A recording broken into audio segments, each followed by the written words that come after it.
न्याय का साथ देता हूं। जो सच है वही कह रहा हूं। यान लांग मन ही मन झुंझला उठी। अगर इसके पीछे बड़े लोगों का सहारा न होता तो मैं ऐसे मुसीबतखोर को बहुत पहले निकाल चुकी होती। लिन बे की भट्टी कांपी। हल्का धुआं उठा। उसने गोली हाथ में लेकर मुस्कुराते हुए कहा, शियाओ, मेरी गोली तैयार है, तुम्हारी कहां है? शियाओ म्याओ धुएं के बीच खड़ा था, बुरी हालत में। लिन बे मुस्कुराया, ओह, मैं भूल गया, तुम्हारी तो फट गई थी, सॉरी। वूजी ने तनाव महसूस किया। क्या अब शुरू होने वाला है? सबको लगा शियाओ म्याओ हमला करेगा, लेकिन उसने हाथ ऊपर उठाया और जोर से बोला, मैं हार मानता हूं। हालांकि उसके चेहरे पर समर्पण का कोई भाव नहीं था। वो गरजा, लिन बे, इसे अपनी अस्थायी जीत समझो, बस इंतजार करना। लिन बे उसकी जाती हुई पीठ को देखते हुए सोचने लगा।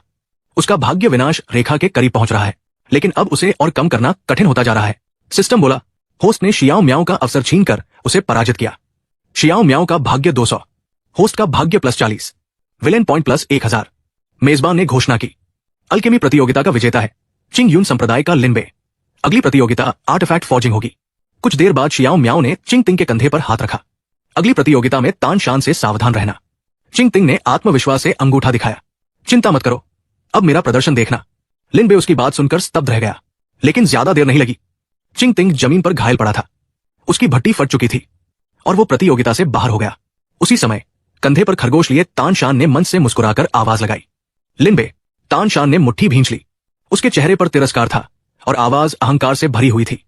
तुम्हारे चिंग यून संप्रदाय के शिष्य सच में बहुत कमजोर है। उम्मीद है कि व्यक्तिगत युद्ध प्रतियोगिता के तीसरे दौर में हमारी मुलाकात थोड़ी देर से हो, ताकि तुम थोड़ी देर बाद बाहर हो सको। यह सुनकर ब्यून मुस्कुराई और यान लिंग से बोली, यान लिंग, तुम्हारे स्कारलेट फ्लेम संप्रदाय के शिष्यों में तो बड़ी अलग ही पर्सनैलिटी है। यान लिंग केवल असहज मुस्कान दे पाया। फिर ब्यून ने अपने बगल में बैठे शुआन यी की ओर देखा और संकोच से पूछा, यी, क्या पिल ओरिजिन संप्रदाय सचमुच वही चीज इनाम के रूप में देने जा रहा है? शुआन यी का चेहरा तुरंत गंभीर हो गया। वो वस्तु 1000 साल से हमारे पास है, लेकिन आज तक कोई भी उसे खोल नहीं पाया। शायद वास्तव में उसे खोलने के लिए किसी भाग्यशाली व्यक्ति की आवश्यकता है। यान लांग हंस पड़ी, ऐसा कह तो रहे हो, लेकिन दिल से अभी भी उसे छोड़ना नहीं चाहते, है ना? अगर ऐसा नहीं होता तो कुछ महीनों बाद होने वाले 9 प्रांतों के सबसे बड़े अल्केमी सम्मेलन के बजाय उसे 3 सेक प्रतियोगिता का इनाम क्यों बनाते? शुआन यी ने केवल हल्की मुस्कान दी और कुछ नहीं कहा। लिन बे तीसरे व्यक्तिगत मुकाबले की सूची को देखते हुए सोच में डूब गया। सूची में नाम दिखाई दिए, ली वूजी, कुछ एनपीसी, तान शान, बाइचिंग, शियाओ म्याओ। उसी समय अचानक कोई उसके कंधे पर आ गिरा। लिन बे बुरी तरह चौंक गया। उसने देखा कि सामने एक खूबसूरत लड़की मुस्कुराते हुए हाथ हिला रही थी। बहुत समय हो गया, लिन बे। लिन बे हैरान रह गया। तुम? वो लड़की खुशी से बोली, मैं बानान हूं। लिन बे उलझन में पड़ गया। तो पहले तुम लड़के का भेष बनाए हुए थी? उसने सीधे जवाब दिया, हाँ, मेरा असली नाम बाइचिंग है। फिर उसने एक आंख दबाई, उंगली उठाई और रहस्यमय स्वर में फुसफुसाई, लिन बे, तुम्हें एक राज बताती हूं। इस 3 सेक प्रतियोगिता में केवल टॉप 3 में पहुंचने पर भी एक रहस्यमयी इनाम मिलता है, इसलिए टॉप 4 से पहले बाहर मत होना, नहीं तो मौका हाथ से निकल जाएगा। तभी सिस्टम पैनल प्रकट हुआ। होस्ट को इस प्रतियोगिता का चैंपियन बनना होगा। यदि आप असफल हुए तो 3 सेक प्रतियोगिता समाप्त होते ही आपकी मृत्यु हो जाएगी। लिन बे ने सिस्टम को देखा और निराश होकर बुदबुदाया, फिर से चैंपियन बनना पड़ेगा? उसी समय ली वूजी अचानक उत्साह से भरा हुआ उसके पास आया और कंधे पर हाथ रख दिया, भाई, तो तुम्हारी भी रुचि चैंपियनशिप में है, तुम्हारे अंदर वही आभा है। बिल्कुल सही, फाइनल में हमारी मुलाकात होगी और तब देखेंगे कि आखिरी हंसी कौन हंसता है। लेकिन उसी क्षण उसके दिमाग में एक दृश्य उभरा। ली वूजी जमीन पर बेसुध पड़ा हुआ था और उसके सामने तलवार पकड़े शियाओ म्याओ की भयावह आकृति खड़ी थी। पहले मुकाबले में ली वूजी और शियाओ म्याओ आमने सामने थे, लेकिन परिणाम बहुत जल्दी सामने आ गया। पहला मैच, ली वूजी बनाम शियाओ म्याओ। ली वूजी हार गया, उसे सीधे प्रतियोगिता से बाहर कर दिया गया। ये देखकर लिन बे और बाइचिंग दोनों स्तब्ध रह गए और इस तरह दोनों टॉप 4 में पहुंच गए। कुछ ही देर बाद मुकाबलों की नई सूची सामने आई। शियाओ म्याओ बनाम बाइचिंग, लिन बे बनाम तान शान। उसी समय खजाना कक्ष खुला। उसके भीतर से रहस्यमयी इनाम की चमक फैल रही थी। हमेशा की तरह रहस्यमयी मुस्कान के साथ शुआन यी बोला, टॉप 4 में हमारे पिल ओरिजिन संप्रदाय के 2 शिष्य पहुंच गए हैं। वास्तव में ये बहुत खुशी की बात है। ब्यून ने अपने बगल में बैठे दोनों लोगों के चेहरे देखे। उनके भाव बिल्कुल विपरीत थे। वो मुस्कुराते हुए बोली, तुम दोनों के चेहरे देखकर लग रहा है कि एज़्योर बैम्बू सीक्रेट रियल्म को इनाम के रूप में देना तुम्हें बिल्कुल पसंद नहीं है। फिर उसने यान लांग की ओर देखा, और तुम्हारा क्या मामला है? इतना उदास चेहरा क्यों बना रखा है? जल्दी बताओ, मुझे भी थोड़ा मजा लेने दो। यान लांग ने आंखें बंद की और नाराज स्वर में बोली, अगर तुम्हारे संप्रदाय के किसी शिष्य के सामने कोई बड़ा अवसर आ जाए और फिर उसे कोई उद्दंड और सिरफिरा लड़का छीन ले और तुम चाहकर भी कुछ न कर सको, तो क्या तुम खुश रहोगी? ये सुनकर शुआन यी ने ठुड्डी पर हाथ रखा और सोचने लगा, ये तान शान नाम का शिष्य, आखिर इसकी पृष्ठभूमि क्या है कि ये इतना घमंडी है? तभी एक दृश्य उभरा, 4 आकृतियां दिखाई दी और यान लिंग धीरे धीरे समझाने लगी। उसकी बात सुनकर शुआन यी हैरान रह गया। यान लिंग के पीछे 4 आकृतियां दिखाई दी। यान लिंग ने धीरे धीरे समझाया। उसके पीछे स्कारलेट फ्लेम संप्रदाय के 4 बुजुर्ग खड़े हैं। शुआन यी अवाक रह गया। इसका मतलब तो यह हुआ कि स्कारलेट फ्लेम संप्रदाय के आधे से भी अधिक एल्डर तान शान का समर्थन कर रहे हैं। यान लिंग ने सिर हिलाया। उसने सिर झुकाए खड़े तान शान की ओर देखते हुए कहा, हाँ, मुझे भी उम्मीद नहीं थी कि इस लड़के में इतनी क्षमता होगी कि इतने सारे एल्डर उसे इतना महत्व दें। उसी समय रेफरी की आवाज गूंज उठी। टॉप 4 का पहला मुकाबला, तान शान बनाम लिन बे। लेकिन मंच पर केवल एक व्यक्ति खड़ा था। यह देखकर दर्शक आपस में बातें करने लगे। तान शान कहाँ है? क्या उसने मुकाबला छोड़ दिया? लेकिन दूसरी ओर लिन बे के चेहरे पर खतरनाक मुस्कान थी। वो मन ही मन बोला, तान शान तो पहले ही अपना मौका खो चुका है। इसी समय जंगल के भीतर तान शान बेचैनी से अपने खरगोश शियाओ वू को ढूंढ रहा था। शियाओ वू, तुम कहाँ हो? अचानक उसे रोने की आवाज सुनाई दी। वो ठिठक गया।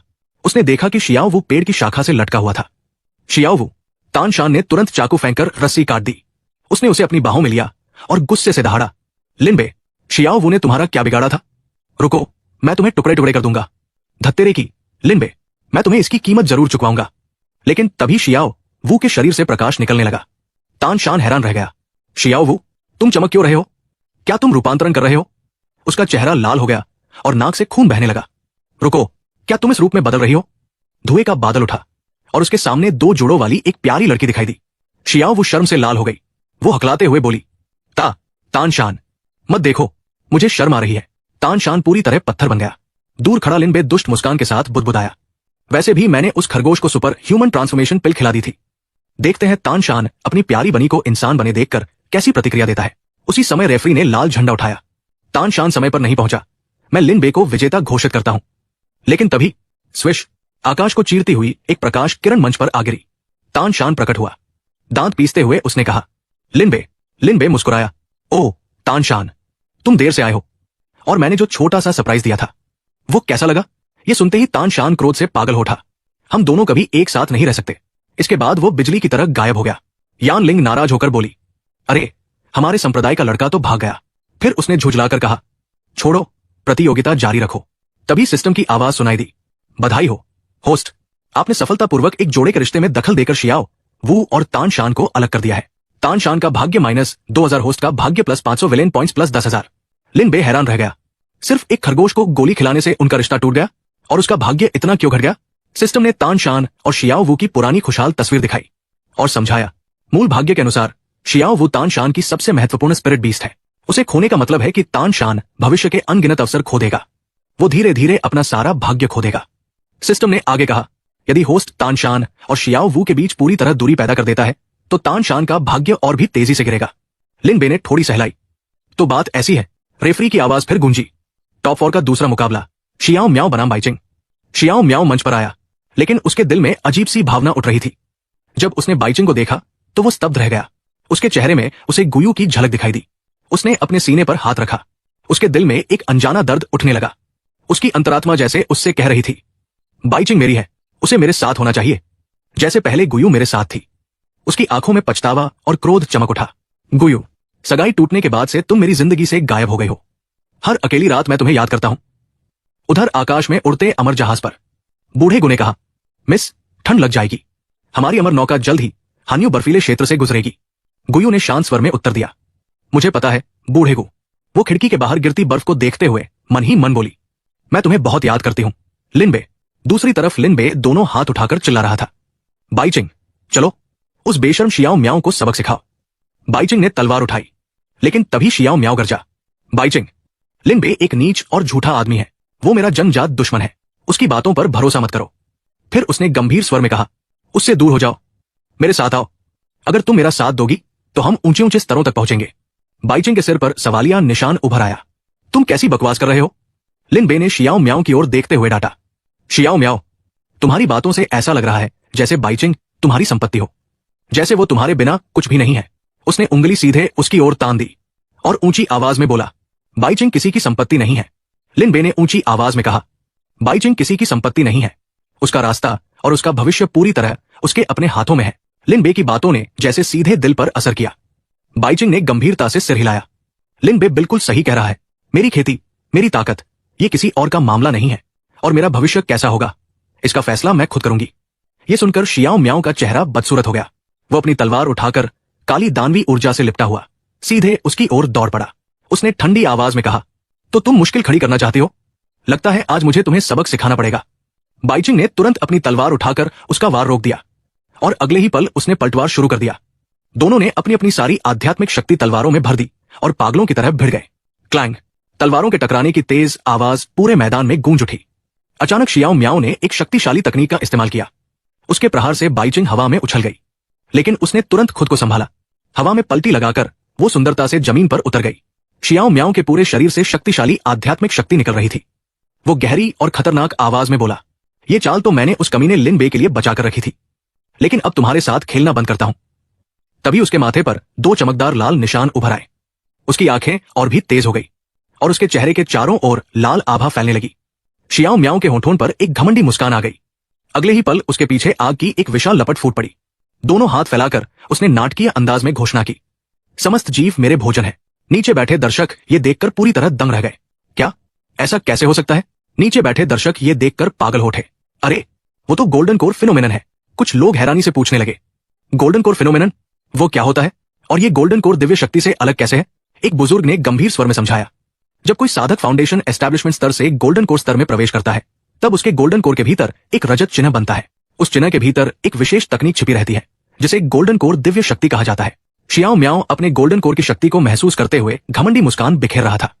लेकिन बुजुर्ग ने आगे कहा, हालांकि असली प्रतिभाशाली लोग केवल एक चिन्ह पर नहीं रुकते। उनके गोल्डन कोर के भीतर एक से अधिक चिन्ह उत्पन्न होते हैं और इन चिन्हों में विभिन्न प्रकार की शक्तियां और तकनीकें समाई होती हैं। ऐसे विशेष चिन्हों को ही गोल्डन कोर फिनोमेनन कहा जाता है।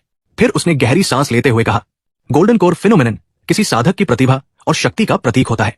जिसके पास ऐसा फिनोमेनन होता है, वो सामान्य साधकों से कहीं अधिक शक्तिशाली माना जाता है। गोल्डन कोर फिनोमेनन साधकों की शक्ति और प्रतिभा का प्रतीक माना जाता था। उसी समय बाइचिंग हवा में जा गिरी। आह! ये देखकर लिन बे घबरा गया और चिंतित होकर उसका नाम पुकारने लगा। दूसरी ओर शुआन यी ने शियाओ म्याओ को घूरते हुए कहा, शियाओ म्याओ, तुम और बाइचिंग दोनों दान युआन संप्रदाय के शिष्य हो। फिर प्रतियोगिता के दौरान तुम अपने ही साथी को मारने की कोशिश क्यों कर रहे हो? शियाओ म्याओ ने तुरंत दोनों हाथ जोड़ लिए और आदर से सिर झुका लिया। कृपया मुझे क्षमा करें वरिष्ठों, मुझे ये गोल्डन कोर फिनोमेनन अभी अभी प्राप्त हुआ है। मैं अभी इसे पूरी तरह नियंत्रित नहीं कर सकता। अचानक मेरी शक्ति नियंत्रण से बाहर हो गई और मैंने गलती से बाइचिंग को गंभीर रूप से घायल कर दिया। उसका यह बहाना सुनकर सभी बुजुर्गों की आंखें सिकुड़ गई। उन्हें उसकी बात पर बिल्कुल विश्वास नहीं हुआ। कुछ क्षण सोचने के बाद शुआन यी बोला, इस स्पष्टीकरण पर विश्वास करना है या नहीं, इसका फैसला दान युआन संप्रदाय की अनुशासन समिति करेगी। अभी प्रतियोगिता जारी रखो। शियाओ म्याओ तुरंत मुड़ा और घमंड से लिन बे को घूरते हुए बोला, लिन बे, हमारे बीच जितने भी पुराने हिसाब है, आज इसी मुकाबले में सबका अंत होगा। इस समय लिन बे अपनी बाहों में घायल बाइचिंग को पकड़े हुए था। उसकी आंखों में क्रोध भर गया। बहुत अच्छा, मैं भी तुम्हारे साथ हिसाब चुकता करना चाहता हूं। तुमने बाइचिंग को लगभग मार ही डाला था, लेकिन उसके मन में एक ही बात चल रही थी, मुझे बिना किसी दुर्घटना के शियाओ म्याओ को खत्म करना होगा। मुझे उसका भाग्य 500 से नीचे गिराना है और उसके चाइल्ड ऑफ डेस्टिनी वाले प्लॉट आर्मर को पूरी तरह नष्ट करना है। दोनों एक दूसरे के सामने खड़े हो गए। चारों ओर का माहौल बेहद तनावपूर्ण हो गया। मूल भाग्य के अनुसार शियाओ म्याओ को 3 सेट प्रतियोगिता का विजेता बनना था और सारे पुरस्कार प्राप्त करने थे। लिन बे मन ही मन सोचने लगा, अगर मैं उसे पहला स्थान हासिल करने से रोक दूं तो उसका भाग्य कितना कम होगा। उसी समय सिस्टम सामने आया। भाग्य मूल्य 361 स्थिति विलेन। लिन बे का चेहरा उतर गया। दूसरी ओर शियाओ म्याओ का भाग्य मूल्य 1800 था। स्थिति चाइल्ड ऑफ डेस्टिनीपतन के कगार पर। वो भी पसीने से भीग चुका था। तभी रेफरी ने झंडा उठाकर घोषणा की, 3 सेट प्रतियोगिता का फाइनल शुरू होता है। यह सुनते ही शियाओ म्याओ क्रोध से भरकर लिन बे की ओर दौड़ा। तू नीच आदमी, उसने एक मुक्का मारा, लेकिन लिन बे ने उसे आसानी से रोक लिया। शियाओ म्याओ ने फिर हमला किया। लिन बे पीछे हटकर गति बनाई और जोरदार लात मार दी। शियाओ म्याओ ने हाथ से उसे रोक तो लिया, लेकिन वो कई कदम पीछे लड़खड़ा गया। लिन बे घमंड से बोला, मेरे उड़ने वाले खड्ग को सिर्फ हाथ ही नहीं, मेरे पैर भी नियंत्रित कर सकते हैं। क्या ख्याल है शियाओ म्याओ? शियाओ म्याओ ने अपने हाथ में धंसी वस्तु को निकालकर फेंक दिया। वो तिरस्कार से बोला, बस यही घटिया चाले? नीचे बैठे दर्शक हैरान रह गए। वो अपने पैरों से भी उड़ती तलवार को नियंत्रित कर सकता है। लिन बे सचमुच प्रतिभाशाली है, लेकिन शियाओ म्याओ के सामने ये काफी नहीं होगा। आखिर समान स्तर पर गोल्डन कोर फिनोमेनन रखने वालों को बहुत बड़ा लाभ मिलता है। शियाओ म्याओ ने अपनी तलवार कसकर पकड़ ली। हर शब्द पर जोर देते हुए वो बोला, मैं शियाओ म्याओ, सभी नियमों को तोड़ने वाली शक्ति के साथ। उसने आकाश की ओर देखा और जोर से दहाड़ा। भयानक आध्यात्मिक ऊर्जा चारों ओर फैल गई। तुम्हारी उड़ती तलवारें केवल भ्रम है, मैं वज्र की शक्ति से तुम्हारे सब कुछ को कुचल दूंगा। उसी समय लिन बे ने भी अपनी भयानक गोल्डन कोर फिनोमेनन को प्रकट कर दिया। उसके चेहरे पर फूल के आकार का एक निशान उभर आया और उसके पीछे कमल की शाखाओं जैसी चमक दिखाई देने लगी। वो शांत स्वर में बोला, मेरे पास भी एज़्योर लोटस दांव की विरासत से प्राप्त स्टारी रेडियंस है। लिन बे के इस रूप को देखकर पूरा मैदान दंग रह गया। क्या? लिन बे के पास भी गोल्डन कोर फिनोमेनन है? अब तो यह कहना मुश्किल है कि जीत किसकी होगी। शियाओ म्याओ तलवार हाथ में लिए उसकी ओर झपटा। बियुन शियांजी आश्चर्य से बुदबुदाई। दोनों की आध्यात्मिक शक्ति की मात्रा इतनी अधिक है कि यह लगभग नेसेंट सोल स्तर के साधकों के बराबर है। दोनों तलवारें आपस में टकराई। धड़ाम! एक भयानक शॉकवेव चारों तरफ फैल गई। यान लिंग भी हैरानी में पड़ गई। दोनों के हमलों में प्रयुक्त आध्यात्मिक शक्ति लगभग समान है। दोनों लगातार एक दूसरे पर वार करते रहे और लड़ाई और भी उग्र होती चली गई। लिन बे ने एक प्रहार रोकते हुए मन ही मन सोचा, कुछ तो गड़बड़ है। हर बार तलवारों के टकराने पर मेरी थोड़ी सी आध्यात्मिक शक्ति गायब हो जाती है। यह सुनकर शियाओ म्याओ मुस्कुराया। तो आखिर तुम्हें पता चल ही गया। उसने तलवार नीचे घुमाई और एक घातक प्रहार कर दिया।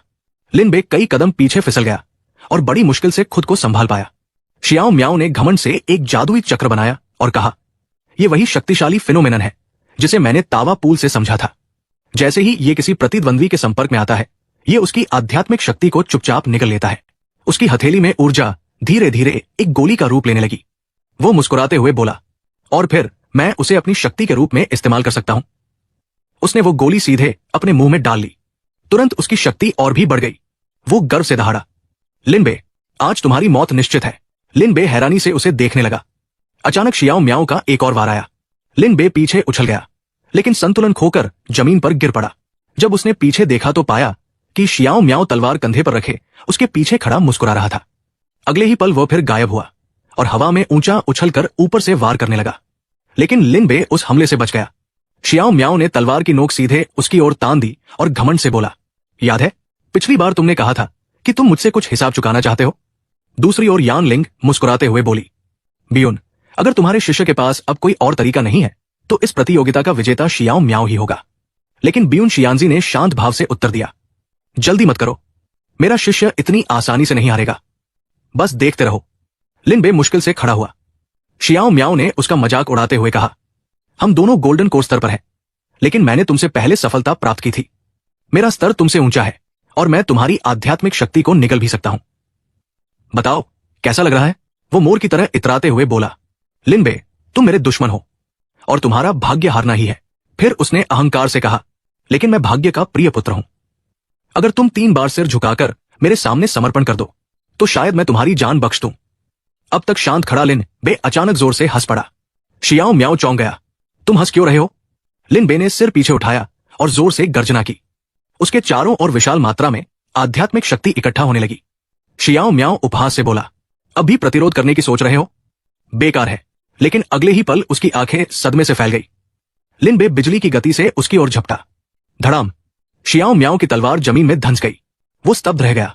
ये गति, ये आभा और ये रक्त ऊर्जा। उसका शरीर लड़खड़ा गया और वो अपना सीना पकड़कर घुटनों के बल गिर पड़ा और अविश्वास से चिल्लाया, तुम गोल्डन कोर के शिखर स्तर पर पहुंच गए हो? ये कैसे संभव है?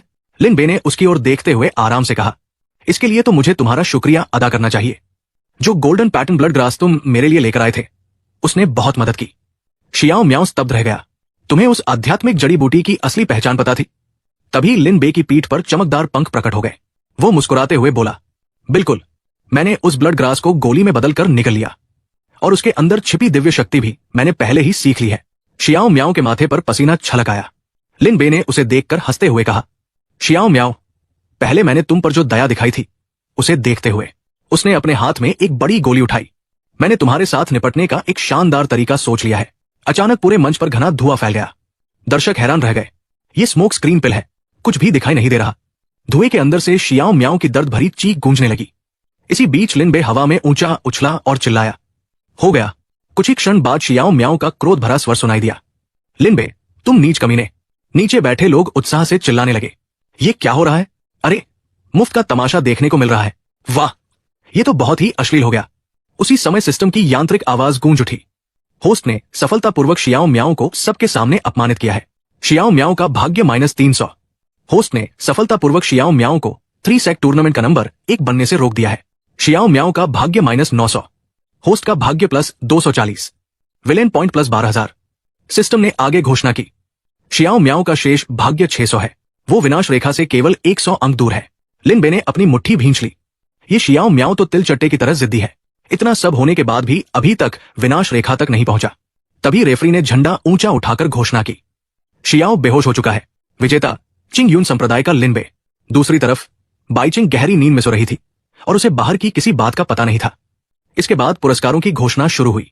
तीसरा स्थान, एक बोतल मिस्टिक गोल्ड स्पिरिट पिल्स और एक छोटी फेरी नौका। ये साधारण अमर नौकाओं की तुलना में कम स्पिरिट स्टोन खर्च करती थी और 3 से 5 लोगों को ले जा सकती थी।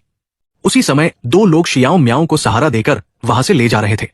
दूसरा स्थान, एक बोतल मिस्टिक गोल्ड स्पिरिट पिल्स, एक छोटी स्पिरिट फेरी बोट और spiritual awareness double flame tribulation art, जो साधक की आध्यात्मिक चेतना को 2 भागों में बांटकर एक साथ कई रहस्यमयी तकनीकों को नियंत्रित करने की क्षमता देती थी। लिन बे अपने हाथ में पकड़ी हुई स्क्रॉल को खाली निगाहों से देखने लगा। तभी शुआन यी ने उसकी ओर देखकर घोषणा की, इन पुरस्कारों के अलावा इस प्रतियोगिता के शीर्ष 3 प्रतिभागियों को एक अतिरिक्त इनाम भी मिलेगा। उसने 2 बांसों के आकार वाला एक जेड टोकन निकाला और आगे कहा, यह है प्रसिद्ध अमर अवशेष एज्योर बैम्बू सीक्रेट रियल में प्रवेश करने का टोकन। रात गहरी हो चुकी थी। चांदनी पूरे आकाश में फैली हुई थी। देर रात कमरे के अंदर अचानक बाइचिंग की आवाज गूंजी, दर्द हो रहा है लिन बे, धीरे। और लिन बे ने जवाब दिया, ठीक है बाइचिंग, मैं धीरे करूंगा। बाइचिंग ने चादर को कसकर पकड़ लिया। जब लिन बे उसके पैर का इलाज कर रहा था तो वो अचानक चेहरा लाल करते हुए चीख उठी।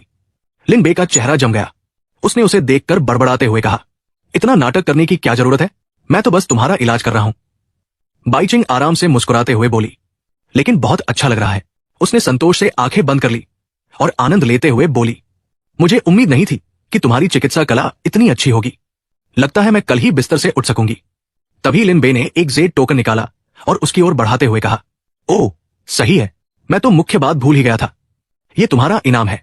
बाइचिंग ने एक आंख खोलते हुए बुदबुदाया, चिंगजू सीक्रेट रियल का टोकन। अपना काम पूरा समझकर लिन बे उठ खड़ा हुआ और बोला, सामान पहुंचा दिया, अब जब तुम ठीक हो तो मैं चलता हूं। बाइचिंग ने सामान्य स्वर में जवाब दिया, ध्यान रखना, मुझे बाहर तक छोड़ने की जरूरत नहीं है।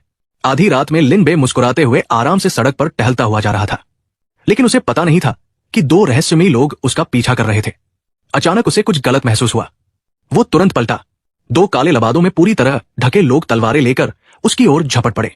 लिन बे फुर्ती से हमले से बच गया और जोर से चिल्लाया, कौन है?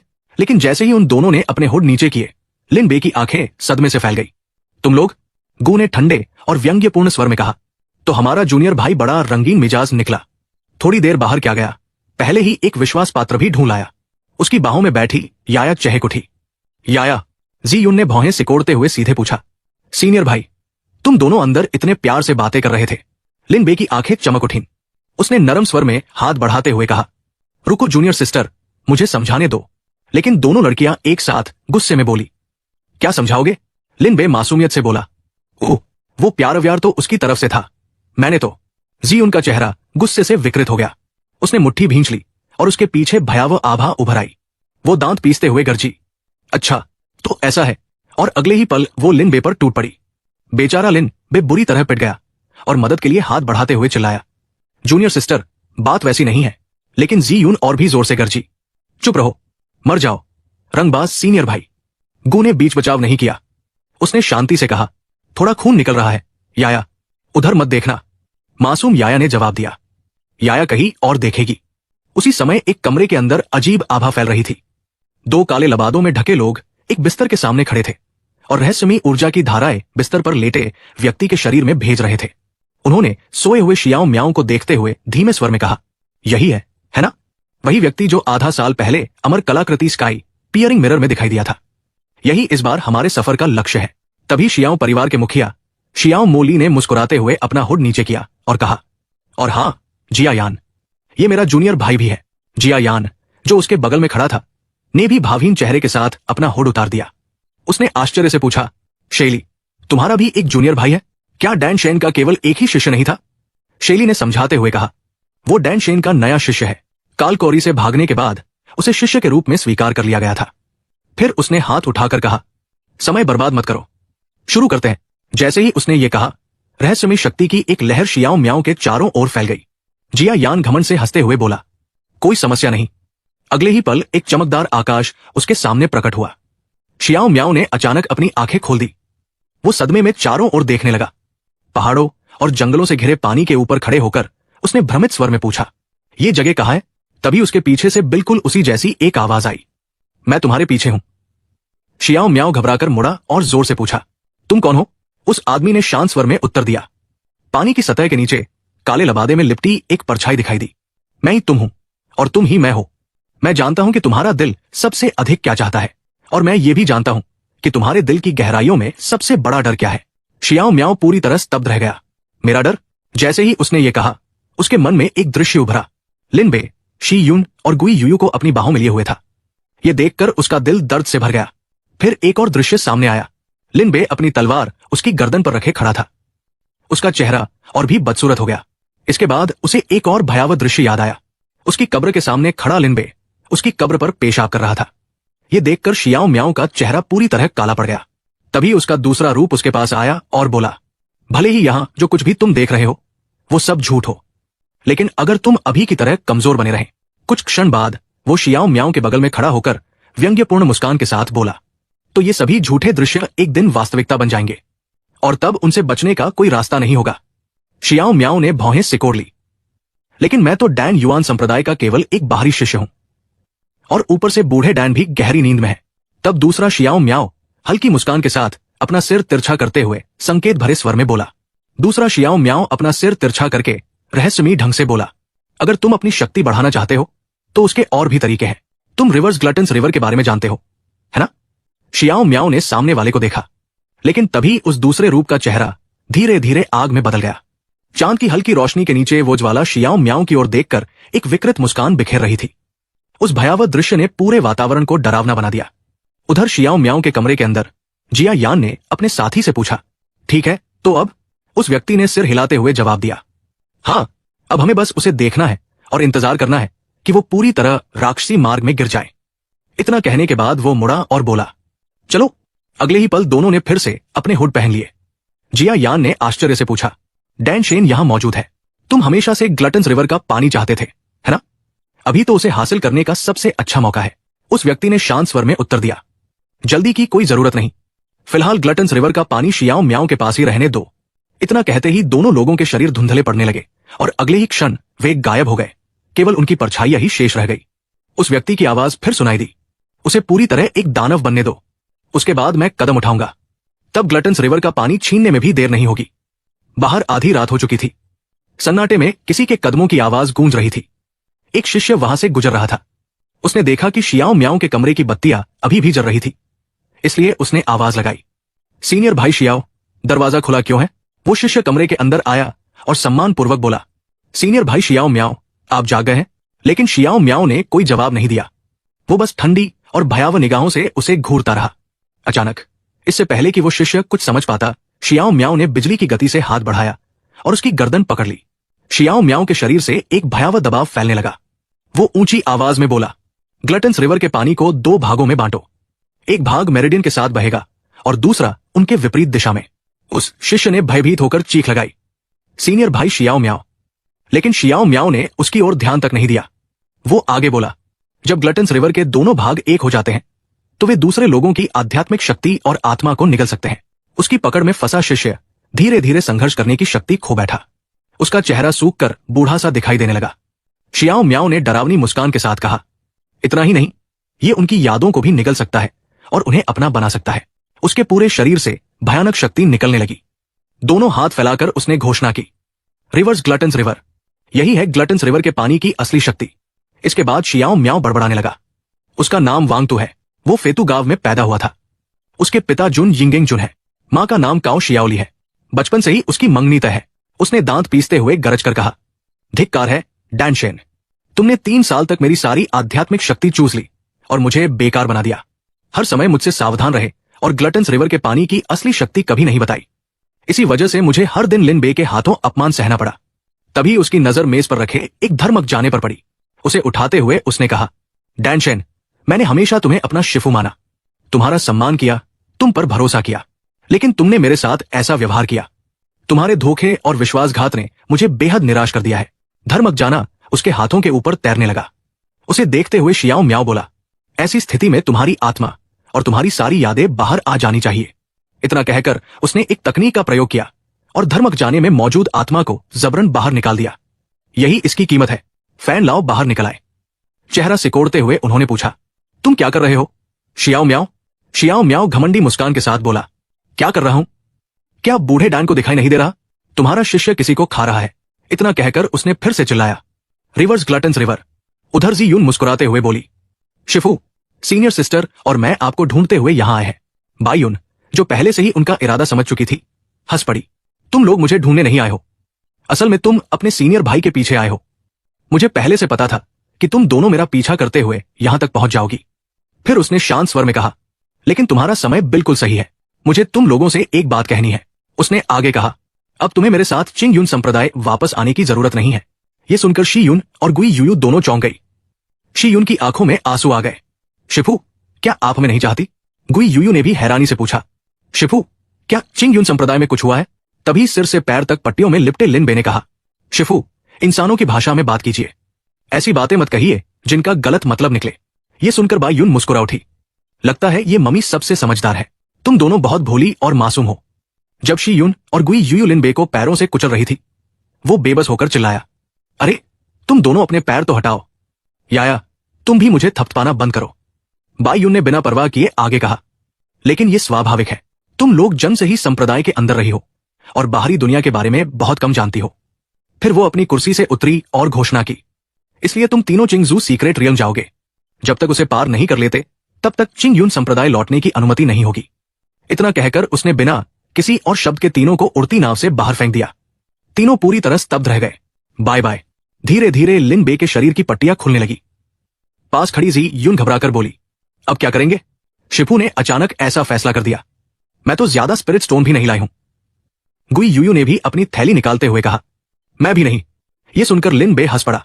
उसने हाथ में पकड़ी स्टोरेज बैग को घुमाते हुए कहा, चिंता मत करो, हमें बाहर फेंके जाने से ठीक पहले मैंने शिफू का स्टोरेज बैग चुरा लिया था। लिन बे आगे कुछ कहने ही वाला था कि अचानक धड़ाम, उसके बगल में एक विस्फोट हुआ।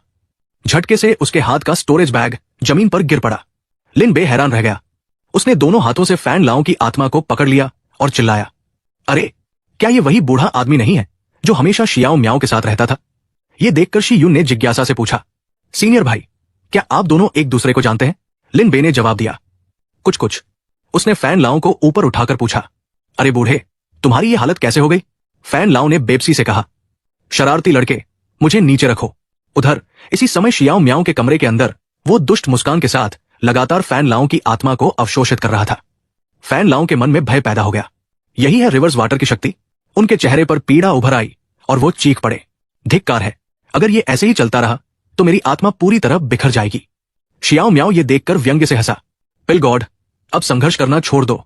जो कुछ तुमने किया है उसकी कीमत चुकाने का समय आ गया है। फैन लाओ के पास अब कोई और रास्ता नहीं बचा था। उन्होंने मन ही मन निर्णय लिया, अब मैं सब कुछ दांव पर लगा दूंगा। मेरे पास बची हुई अंतिम शक्ति। अगले ही पल फैन लाओ ने अपनी दिव्य चेतना की एक भयानक लहर छोड़ी। उस मौके का फायदा उठाकर वो तेजी से छत को तोड़ते हुए बाहर निकल गए। यही मौका है। उसी समय रयान के पास बैठा व्यक्ति बोला। वो भाग गया। रयान ने शांत भाव से उत्तर दिया, कोई बात नहीं, अब तावा जल उसके शरीर में है, वो अब किसी काम का नहीं रहा। दूसरा व्यक्ति मुस्कुराया और बोला, अभी जो भ्रम मैंने शियाओ म्याओ को दिखाया था उसमें मैंने उसके मन में डैन युआन संप्रदाय के खजाने के भंडार पर हमला करने और वहां के खजाने चुराने का विचार डाल दिया है। वो आगे बोला, अब हमें बस उसका पीछा करते हुए खजाने के भंडार तक पहुंचना है और सही अवसर का इंतजार करना है। फिर हम जू जियाओ में छिपी चिंग लियन स्वॉर्ड इमोर्टल द्वारा छोड़ी गई क्वान की को हासिल कर लेंगे। रयान के चेहरे पर कोई भाव नहीं था। उधर समय वर्तमान में लौट आया। शियाओ म्याओ धुएं की ओर पीठ किए खड़ा था। उसने ठंडे स्वर में कहा, डैन लाओ, हम दोनों अब एक दूसरे के लिए उपयुक्त नहीं है। उसके पीछे फैन लाओ रोते हुए विनती करने लगे, म्याओ मत जाओ। यह दृश्य देखकर लिन बे को अचानक समझ आ गया। इसका मतलब है कि शियाओ म्याओ और डैन शेन का रिश्ता टूट चुका है। उसने अपनी ठुड्डी सहलाते हुए सोचा, लेकिन शियाओ म्याओ का भाग्य आखिर कम क्यों हुआ? हान संप्रदाय से निपटने से पहले उसके भाग्य को मृत्यु रेखा तक गिराना तो हाथ पलटने जितना आसान था। तभी सिस्टम प्रकट हुआ। ऐसा इसलिए है क्योंकि भाग्य के पुत्रों की भी अलग अलग श्रेणियां होती हैं। सिस्टम ने आगे बताया, हान संप्रदाय का भाग्यपुत्र केवल डी रैंक का था, जो सबसे निम्न श्रेणी है, इसलिए उससे निपटना बहुत आसान था। सिस्टम ने आगे जानकारी दी, शियाओ म्याओ और तान शान दोनों बी रैंक के स्वर्ग चुनित भाग्यपुत्र हैं। उनके भाग्य को उस स्तर तक गिराना जहां उन्हें मारा जा सके। यह सुनकर लिन बे को पूरी तरह समझ आ गया। सिस्टम ने पुष्टि की कि अगर शियाओ म्याओ और तान शान जैसे भाग्यपुत्रों को खत्म करना है तो सबसे पहले उनके भाग्य से मिलने वाले सभी अवसरों को छीनना होगा। सिस्टम ने आगे घोषणा की, इस समय शियाओ म्याओ ने ताओ टी का जल प्राप्त कर लिया है और वो लगातार उसी ताओ टी जल की सहायता से अपनी शक्ति बढ़ा रहा है। ताओ टी का जल। लिन बे सिस्टम की स्क्रीन को ध्यान से देख रहा था। सिस्टम आगे बोला, जब तक शियाओ ताओ टी का जल नहीं खो देता उसका भाग्य पूरी तरह नहीं गिरेगा। जैसे ही वो ताओ टी का जल खो देगा उसका भाग्य घटकर 500 रह जाएगा। उस समय होस्ट उसे अपनी इच्छा से मार सकता है। बगल में खड़े बूढ़े फैन लाओ उदास चेहरे के साथ बोले, लिन, ये बूढ़ा आदमी अब अधिक समय तक नहीं टिक पाएगा। इसके पहले कि मेरी आत्मा बिखर जाए, क्या मैं तुमसे एक मदद मांग सकता हूं? लिन बे मुस्कुराते हुए उनकी ओर मुड़ा और बोला, हम तो दुश्मन हैं, मैं तुम्हारी मदद क्यों करूं? यह सुनकर फैन लाओ कुछ क्षण के लिए चुप हो गए। फिर उन्होंने कड़वी मुस्कान के साथ कहा, सही कहा, आखिर हम दुश्मन ही तो हैं। लेकिन अगले ही पल लिन बे ने गंभीर स्वर में कहा, लेकिन मैं तुम्हें बचा सकता हूं। इतना कहकर उसने एक दवाई की शीशी निकाली और परिचय देते हुए कहा, यह स्पिरिट नॉरिशिंग एसेंस है। यह आत्मा को पोषण देने वाला स्वर्ग विरोधी खजाना है जो आध्यात्मिक आत्मा को मजबूत कर सकता है। मन ही मन वो थोड़ा दुखी भी था। इस छोटी सी बोतल के लिए मुझे कई हजार विलेन पॉइंट खर्च करने पड़े हैं। बूढ़े फैन लाओ आश्चर्य से उसे देखने लगे। इससे पहले कि वे कुछ समझ पाते, लिन बे ने बोतल खोल दी और कहा, जिस एहसान की बात तुम करना चाहते थे उसे तुम खुद ही पूरा कर सकते हो। यह देखकर फैन लाओ ने हैरानी से पूछा, तो इसकी कीमत क्या है? लिन बे ने मुस्कुराते हुए बोतल आगे बढ़ाई। उसके चेहरे पर चालाकी भरी मुस्कान थी। तुम्हारे पास जो कुछ भी है मुझे सब चाहिए। फैन लाओ ने उसकी बात को लंबे समय तक गंभीरता से सोचा और अंत में बूढ़े फैन लाओ ने अपना निर्णय ले लिया। फैन लाओ के निर्णय लेने के बाद उन्होंने गंभीर स्वर में कहा, ठीक है, मैं सहमत हूं। जो कुछ मुझे पता है मैं तुम्हें सब बता दूंगा। फिर उन्होंने धीरे धीरे एक प्राचीन कथा सुनानी शुरू की। किंवदंती है कि एजियोर लोटस वॉर्ड इमॉर्टल अमर लोक में आरोहण करने के बाद एक बार फिर 9 प्रांतों में लौटे थे और उन्होंने एक दिव्य कलाकृति पीछे छोड़ी थी। उस दिव्य कलाकृति का नाम है असेंशन की। सबके अनुसार उस चाबी का स्वरूप अत्यंत प्राचीन है और उसकी चमक भीतर ही भीतर छिपी रहती है। ऐसा कहा जाता है कि उसमें स्वर्ग और पृथ्वी के रहस्य समाये हुए हैं। यदि कोई भाग्यशाली व्यक्ति उसे प्राप्त कर ले तो वो दिव्य शक्तियों को नियंत्रित कर सकता है और उससे भी बढ़कर वो नश्वर लोक से ऊपर उठकर सीधे अमर बन सकता है। उसी समय 2 लोगों के कदमों की आवाज एक साथ गूंजी। गुयू ने उत्सुकता से पूछा, असेंशन की? लेकिन मुरेन ने सीधे उत्तर नहीं दिया। उन्होंने उल्टा पूछा, गुयू, क्या तुम्हें पता है कि 9 प्रांतों में किसी के अंतिम बार अमर लोक में आरोहण किए हुए कितना समय बीत चुका है? दोनों इस समय ट्रेजरी नंबर 101 के सामने खड़े थे। खजाने के कक्ष का विशाल दरवाजा धीरे धीरे खुलने लगा। पुरानी यादों में खोए हुए मुरेन बोले, एजियोर लोटस वॉर्ड इमॉर्टल के बाद पूरे 5000 साल बीत चुके हैं। इन 5000 वर्षों में 9 प्रांतों में कोई भी महान आरोहण चरण को पार करके अमर लोक में नहीं पहुंच पाया। गुयू आश्चर्य से चौंक गई। क्या ऐसा हो सकता है? उसने सामने हवा में तैरती हुई चाबी को देखा और पूछा, क्या यही असेंशन की है? उनकी आंखों के सामने जटिल और आकर्षक आकृतियों वाली एक चाबी दिखाई दे रही थी। मुरेन उसके पास खड़े होकर समझाने लगे, हालांकि ये भी एजियोर लोटस वॉर्ड इमॉर्टल द्वारा 9 प्रांतों में छोड़ी गई चाबी के आकार वाली एक धर्म कलाकृति है, लेकिन ये असली असेंशन की नहीं है। एजियोर लोटस वॉर्ड इमॉर्टल ने 9 प्रांतों में ऐसी 1000 से भी अधिक चाबी के आकार वाली धर्म कलाकृतियां छोड़ी थी और उनमें से बहुत सी अभी तक खोजी भी नहीं जा सकी है। इतना कहते ही उनके सामने एक के बाद एक कई चाबियों के चित्र प्रकट होने लगे। मुरेन ने आगे कहा, कोई नहीं जानता कि इन सभी चाबी आकार वाली धर्म कलाकृतियों में से असली असेंशन की कौन सी है। गुयू ने अनुमान लगाते हुए कहा, तो इसी वजह से पिता मुझे ट्रेजरी नंबर 101 में ये चाबी दिखाने लाए हैं। मुरेन ने गोल्डन फीनिक्स की को अपने हाथ में उठाया और बोले, हाल ही में हमारे कबीले के बुजुर्गों ने पता लगाया है कि ये गोल्डन फीनिक्स की अचानक हमारे कुल की विरासत गोल्डन ड्रैगन किंग के रक्त से अनुनाद करने लगी है। फिर उन्होंने सीधे अपना उद्देश्य बता दिया। जब ये अनुनाद होता है तो ये चाबी एक मानचित्र प्रकट करती है और जिसकी रक्तरेखा जितनी अधिक शुद्ध होगी उसके सामने प्रकट होने वाला मानचित्र उतना ही स्पष्ट होगा। गुयू हैरान रह गई। उसने उलझन में पूछा, लेकिन पिता, आप मुझे वापस कबीले में क्यों बुलाना चाहते हैं? क्या पूरे कबीले में सबसे शुद्ध रक्तरेखा तो आपकी ही नहीं है? मुरेन ने गंभीर स्वर में समझाया, फिलहाल सबसे शुद्ध रक्तरेखा वास्तव में मेरी ही है, लेकिन उनका विश्वास था कि यदि गुयू रेड प्लम सीक्रेट रियन के भीतर स्थित क्रिम्सन फ्लेम ड्रैगन केव ट्रायल को पार कर लेती है तो वो पूरे कबीले में सबसे अधिक शुद्ध रक्तरेखा वाली व्यक्ति बन जाएगी। ये मामला असेंशन की और अमर लोक से जुड़ा हुआ था और यही असली कारण था कि उन्होंने अचानक उसे वापस कबीले में बुला लिया था। यह सुनकर गुयू ने जिज्ञासा पूर्वक पूछा, पिताजी, ये रेड प्लम सीक्रेट रियन कहाँ है? मुरेन ने उत्तर दिया, जेड फ्रॉस्ट स्नोस्केप में। उधर सूरज की रोशनी जुन के घर की छत पर पड़ रही थी। जी यून ने अंगड़ाई लेते हुए बड़बड़ाया, ठीक है, आज के प्लान की शुरुआत करते हैं।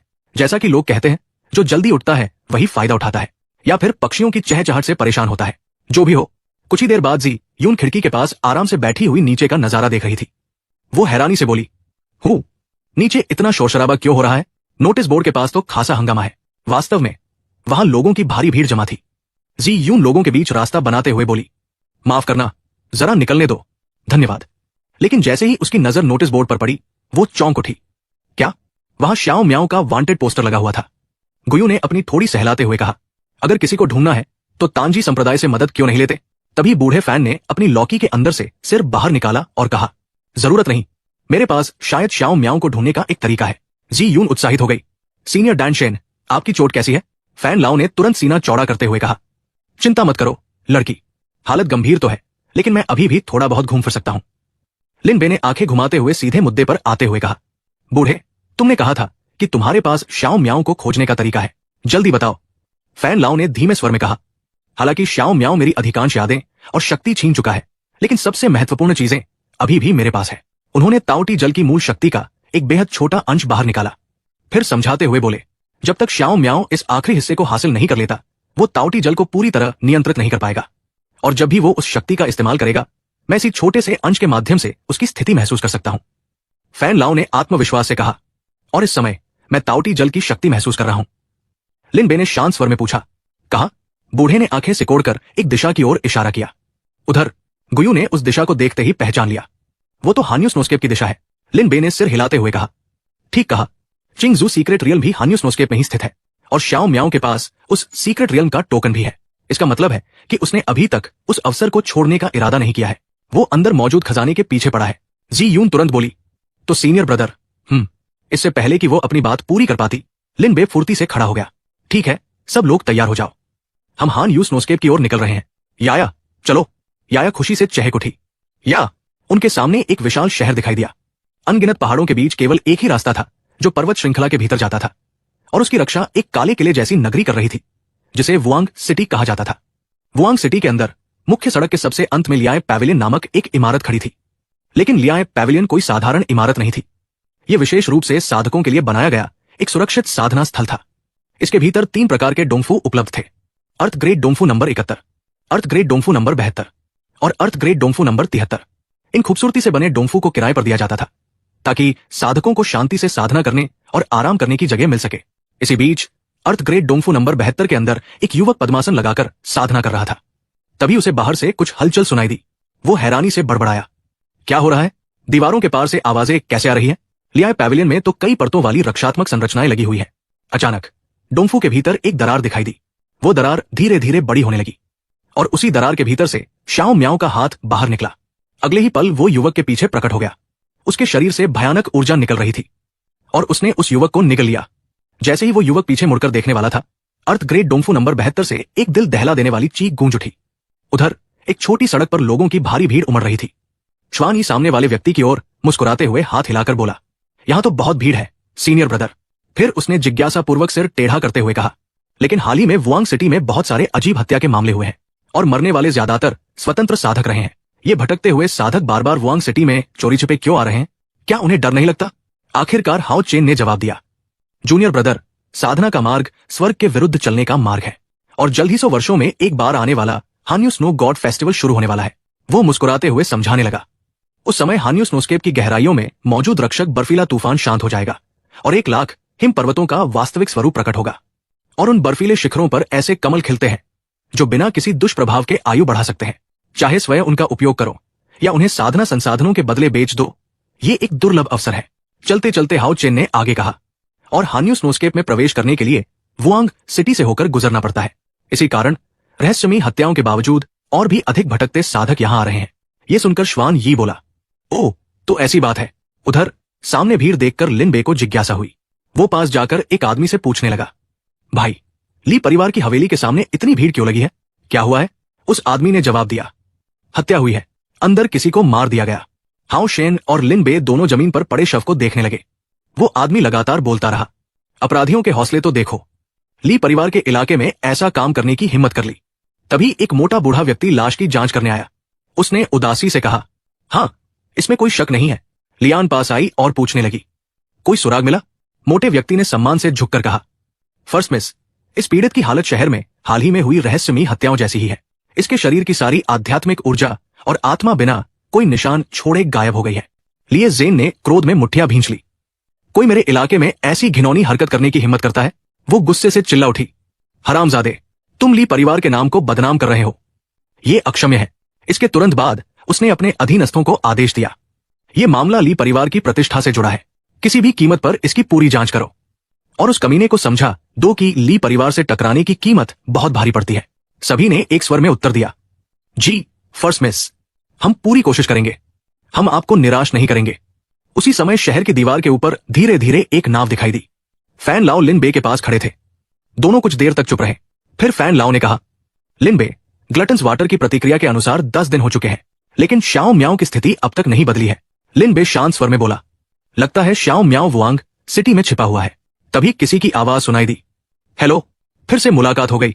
वूजी हाथ हिलाते हुए उनकी ओर आ रहा था। लिन बे और बाकी लोग जमीन पर उतर चुके थे। वूजी खुशी से परिचय करवाने लगा, ये मेरी senior martial sister Du Jiu Yu है और ये junior martial sister Nalan Shi Yun और याया है। दोनों पक्षों ने विनम्रता से एक दूसरे का अभिवादन किया। जी यून की गोद में बैठी याया भी मुस्कुराते हुए हाथ जोड़कर नमस्कार करने लगी। वूजी ने भी अपने साथियों का परिचय कराया, ये मेरे सीनियर मार्शल ब्रदर लियांग है, जूनियर मार्शल सिस्टर शी और बाकी साथी है। सभी ने सम्मानपूर्वक हाथ जोड़कर अभिवादन किया। उसी समय तान शान ने अपने हाथ में आग की लपट प्रकट की और बिना किसी शिष्टाचार के बोला, लिन बे, तुम्हारी हिम्मत कैसे हुई मेरे सामने आने की? लेफांग ने तुरंत तान शान का हाथ पकड़कर कहा, बस करो तान शान, एल्डरो द्वारा दिए गए मिशन को मत भूलो। वूजी, जो लिन बे के पास खड़ा था, गुस्से में बोला, यह आदमी अब भी वैसा ही है, उसे लगता है कि दुनिया में सिर्फ वही महत्वपूर्ण है। लिन बे मुस्कुराया, कुछ हद तक मैं समझ सकता हूं कि वह मुझसे इतनी नफरत क्यों करता है। वूजी ने खाली नजरों से पूछा, क्यों? लेकिन लिन बे ने जवाब देने के बजाय विषय बदल दिया, अरे रहने दो, पहले यह बताओ कि तुम लोग किस मिशन की बात कर रहे थे? अचानक उनके सामने प्रकाश की एक किरण प्रकट हुई। यह देखकर वूजी ने बड़े उत्साह से उस व्यक्ति का परिचय कराया, ये मेरे सीनियर मार्शल ब्रदर लेफांग है, वो वुआंग सिटी के श्वान यू डिवीजन के कमांडर है। लेफांग ने हाथ उठाकर सभी से कहा, आखिरकार तुम लोग आ ही गए। कल वुआंग सिटी में एक और हत्या हुई है। कुछ समझ न आने पर लिन बे ने जिज्ञासा पूर्वक पूछा, वुआंग सिटी में आखिर हुआ क्या है? लेफांग ने उसकी ओर देखते हुए पूछा, और ये कौन है? यह सुनकर वूजी ने अपना हाथ लिन बे के कंधे पर रख दिया और परिचय करवाया, ये मेरे किंग यून संप्रदाय का भाई है, लिन बे। लेफांग ने गंभीर चेहरे से समझाना शुरू किया, हाल ही में वुआंग सिटी में स्वतंत्र साधक लगातार मारे जा रहे हैं। उनकी आध्यात्मिक ऊर्जा और आत्माएं किसी रहस्यमयी शक्ति द्वारा निकली जाती है। जब शव मिलते हैं तब वे सूखे हुए खोल की तरह दिखाई देते हैं, मानो उनके शरीर की सारी जीवन शक्ति खींच ली गई हो। यह सुनकर जी यून और जियू यू दोनों एक साथ चौंक उठीं। आध्यात्मिक ऊर्जा और आत्मा दोनों निकल ली गई। लिन बे भी कुछ सोचते हुए बोला, मैंने ऐसी मौत पहले भी देखी है। डैन युआन संप्रदाय का शिष्य वोंग तुतु भी इसी तरह मरा था, और इस मामले के कारण शाओ म्याओ ने संप्रदाय से विश्वासघात करके भाग लिया था। लियांग ने गंभीर स्वर में कहा, इसी दौरान मुझे सूचना मिली कि कुछ दिन पहले शाओ म्याओ वुआंग सिटी पहुंचा था। उसने दोनों हाथ भींच लिए। इससे साफ है कि वुआंग सिटी में मचा ये हंगामा शायद शाओ म्याओ से जुड़ा हुआ है। हमें उसे जल्दी से पकड़ना होगा ताकि और निर्दोष लोग शिकार न बने। तभी दीवारों के भीतर से एक चीख सुनाई दी। दृश्य बदलकर वुआंग सिटी के नश्वर क्षेत्र पर पहुंचा, जहां सामान्य लोग रहते थे। ली परिवार की हवेली के भीतर बिस्तर के नीचे से एक हाथ बाहर निकला। किसी ने दुख भरी आवाज में पुकारा, शाओ चियान। पास खड़े एक बूढ़े दंपत्ति में पत्नी अपने पति को पकड़कर फूट फूट कर रो रही थी, मेरी शाओ चियान। तभी ली यून के पास खड़ा एक सैनिक हाथ जोड़कर बोला, कमांडर ली, मृतक का शरीर पूरी तरह सूख चुका है, उसकी आत्मा भी गायब हो चुकी है। यह सुनते ही ली यून तुरंत बोला, निर्दोष नश्वर लोगों को भी अपना शिकार बनाना। यह शाओ म्याओ सचमुच पागल हो चुका है, वो पूरी तरह दैत्य मार्ग पर गिर चुका है। ली यून ने तुरंत अपने अधीनस्थों को आदेश दिया, श्वान यू डिवीजन, ध्यान से सुनो। भले ही तुम्हें पूरी वुआंग सिटी को उलटपुलट करना पड़े, लेकिन शाओ म्याओ को मेरे लिए ढूंढ निकालो। सभी ने एक स्वर में उत्तर दिया, जी सर। फिर ली यून ने एक और आदेश दिया, यदि शाओ म्याओ विरोध करे तो उसे वहीं मार डालने की अनुमति है। लिन बे ली यून की पीठ को देखते हुए कुछ अजीब महसूस कर रहा था। उसे लगा कि कुछ गड़बड़ है। लिन बे ली यून की पीठ को देखते हुए कुछ अजीब महसूस कर रहा था। उसे लग रहा था कि कुछ गड़बड़ है। उसने फैन लाओ वाली शीशी की ओर देखा। अंदर से फैन लाओ ने समझाया, मुझे इन लाशों पर ग्लटन्स वाटर की कोई आभा महसूस नहीं हो रही। फैन लाओ आगे बोले, और वैसे भी ग्लटन्स वाटर से किसी साधारण नश्वर को निगलने से साधना शक्ति नहीं बढ़ती। पीछे खड़ी गुयू बोली, जूनियर ब्रदर, मैंने अभी कुछ खबरें सुनी हैं। मुझे पता चला है कि निया चियान अशुभ दिन और समय में पैदा हुई थी। फिर उसने गंभीर स्वर में कहा, और भी परेशान करने वाली बात यह है कि पिछले 3 महीनों में वुआंग सिटी की 5 युवा महिलाएं जो उसी समय पैदा हुई थी रहस्यमय तरीके से मर चुकी है। लेकिन किसी ने भी इन घटनाओं पर ध्यान नहीं दिया। लिन बे ने आश्चर्य से उसकी ओर देखा। 3 महीने? फिर वो सोच में पड़ गया। रुको, शाओ म्याओ तो सिर्फ 1 महीने पहले ही डैन युआन संप्रदाय छोड़कर भागा था और उसे वुआंग सिटी आए हुए भी केवल 10 दिन हुए हैं। उसकी आंखें सिकुड़ गई। क्या इसका मतलब है कि वुआंग सिटी में शाओ म्याओ के अलावा कोई और भी है जो आत्माओं को निगलने का काम कर रहा है?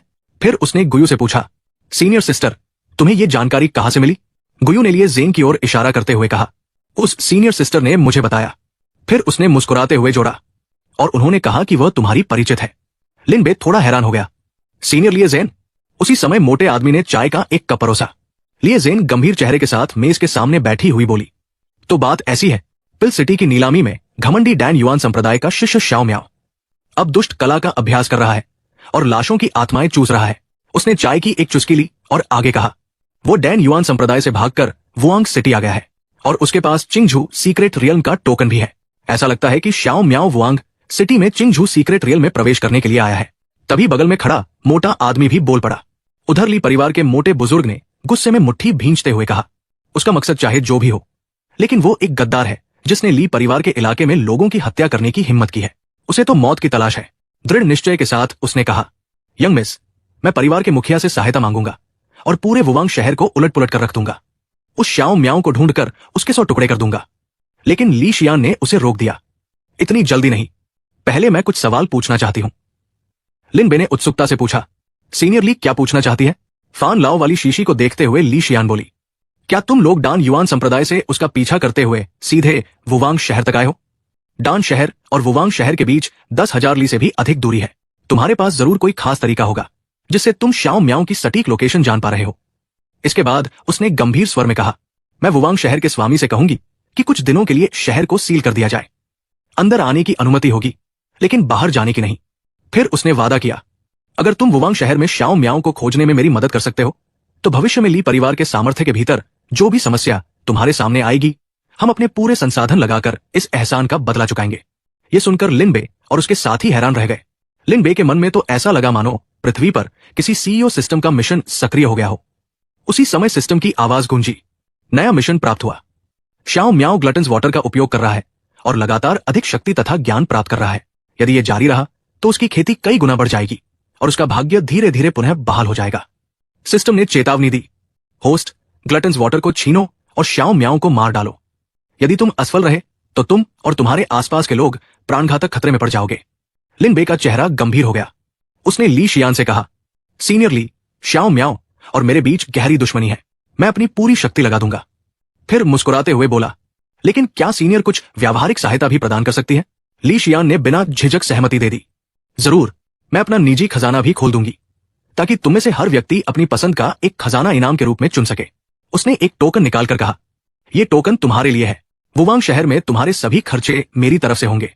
लिन बे ने टोकन को उत्सुकता से देखते हुए कहा, धन्यवाद सीनियर, हम आपके विश्वास को कभी टूटने नहीं देंगे। इसके बाद सब लोग स्वर्ग श्रेणी के नंबर एक गुफा निवास में पहुंचे। याया मुस्कुराते हुए सबको अंदर ले गई। अंदर का विशाल स्थान देखकर तीनों दंग रह गए। वाह, जगह कितनी बड़ी है। कोई आश्चर्य नहीं कि यह सर्वोच्च श्रेणी का गुफा निवास है। किसी ने आश्चर्य से कहा, ली परिवार सचमुच बहुत अमीर है। फान लाओ भी खुशी से बोले, इसके अलावा यहाँ एक उच्च स्तरीय स्पिरिट गैदरिंग फॉर्मेशन भी स्थापित है। अगर मैं यहां रहूं तो मेरी चोटों को ठीक होने में लगने वाला समय कम से कम आधा हो जाएगा। यह सुनकर नालान शी यून ने संदेह से पूछा, जूनियर भाई, कल की क्या योजना है? लिन बे ने उत्तर दिया, हम 2 समूह में बंटेंगे। सीनियर मार्शल सिस्टर और जूनियर मार्शल सिस्टर डान शेन की सुरक्षा करेंगी और मैं अकेले काम करूंगा। इतना कहकर उसने सबको आदेश दिया, आज हम सब बहुत व्यस्त रहे हैं, जल्दी आराम करो, कल लोगों को पकड़ने की तैयारी करनी है। उधर उसी रात शाओ म्याओ ने एक बूढ़े आदमी की सारी जीवन शक्ति और आत्मा को निगल लिया। बूढ़े के हाथों में अब विरोध करने की भी ताकत नहीं बची थी और वे ढीले होकर नीचे लटक गए। उसे निगलते हुए शाओ म्याओ बड़बड़ाया, heavenly mystery sect, star refining sect, Yi Zhen, नालान Shi Yun और लिन बे। उसकी आंखों में पागलपन साफ दिखाई दे रहा था। मैंने नहीं सोचा था कि वुआंग शहर में इतना स्वादिष्ट भोजन इकट्ठा हो जाएगा। सचमुच कमाल है। अब तक वो पूरी तरह अपना विवेक खो चुका था। जोर जोर से हंसते हुए उसने कहा, अगर मैं उन्हें निगल सकता हूं तो बस निगल जाऊंगा।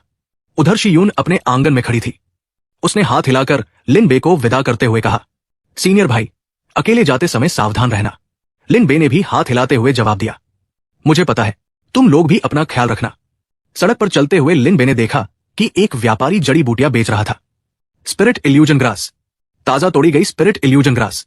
ये दिव्य चेतना की शक्ति और संवेदनशीलता बढ़ाती है। हान्यू स्नो गॉड फेस्टिवल के दौरान उड़ते हुए कमल पर्वत की खोज के लिए ये बहुत उपयोगी है। अभी खरीदो, एक के साथ एक मुफ्त। लेकिन आसपास के शिष्य ज्यादा रुचि नहीं दिखा रहे थे और आपस में बातें कर रहे थे। सुना तुम लोगों ने, बूढ़ा झाओ अब अमीर हो गया है। ये देखकर लिन बे ने सोचा, ये हान्यू स्नो गॉड फेस्टिवल आखिर है क्या? थोड़ा आगे दूसरी दुकान पर धर्मक जाने बेचे जा रहे थे। प्रोफाउंड सिल्क ग्लेज्ड रोब। व्यापारी कपड़ा उठाकर लगातार उसकी विशेषताएं बता रहा था। ये चोगा तुम्हारी आभा को पूरी तरह छिपा सकता है, जिससे तुम बर्फीले पहाड़ों के 10,000 जंगली जानवरों से आसानी से बच सकते हो। हान्यू स्नो गॉड फेस्टिवल के दौरान पर्वतारोहण करने वालों के लिए ये अनिवार्य खजाना है। अभी खरीदो और मुफ्त में उपचार की दवा भी पाओ।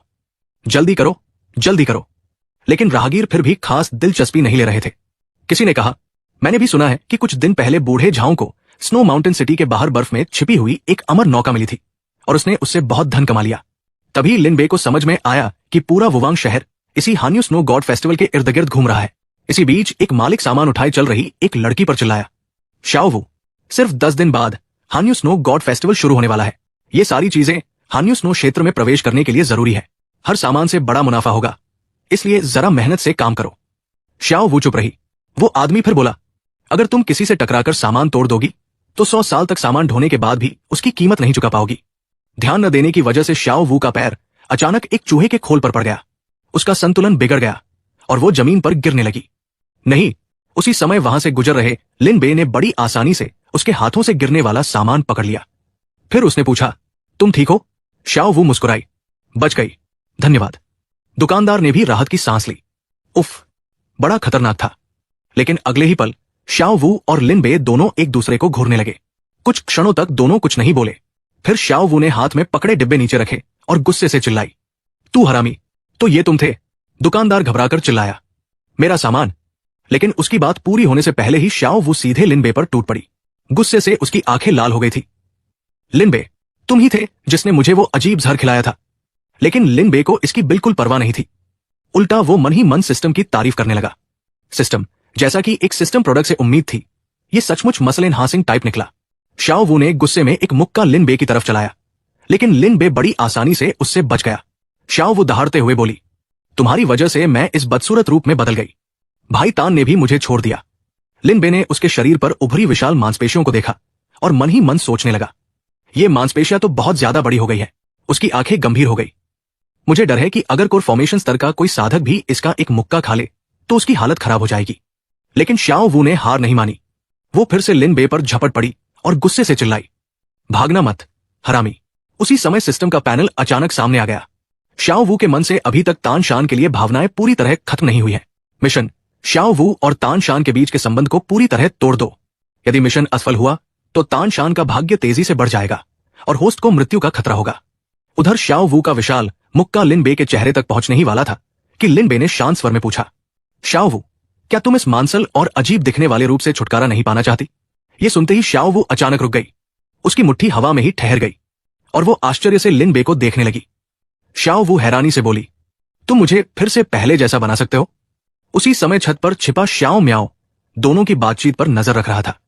लिन बे ने शांत स्वर में कहा, अगर तुम इसे जहर कह रही हो तो इसका इलाज भी जरूर होगा। शाओ वू बेसब्री से चिल्लाई, तो जल्दी से एंटीडोट मुझे दे दो। उसी क्षण श्याओ म्याओ ने मौका देख लिया। जैसे ही लिन बे ने कहा, मैं तुम्हें एंटीडोट दे सकता हूं, वो ऊपर से छलांग लगाकर नीचे आ गया और अचानक हमला कर दिया। चारों तरफ खून बिखर गया। लिन बे ने नाटकीय अंदाज में अपना सीना पकड़ लिया।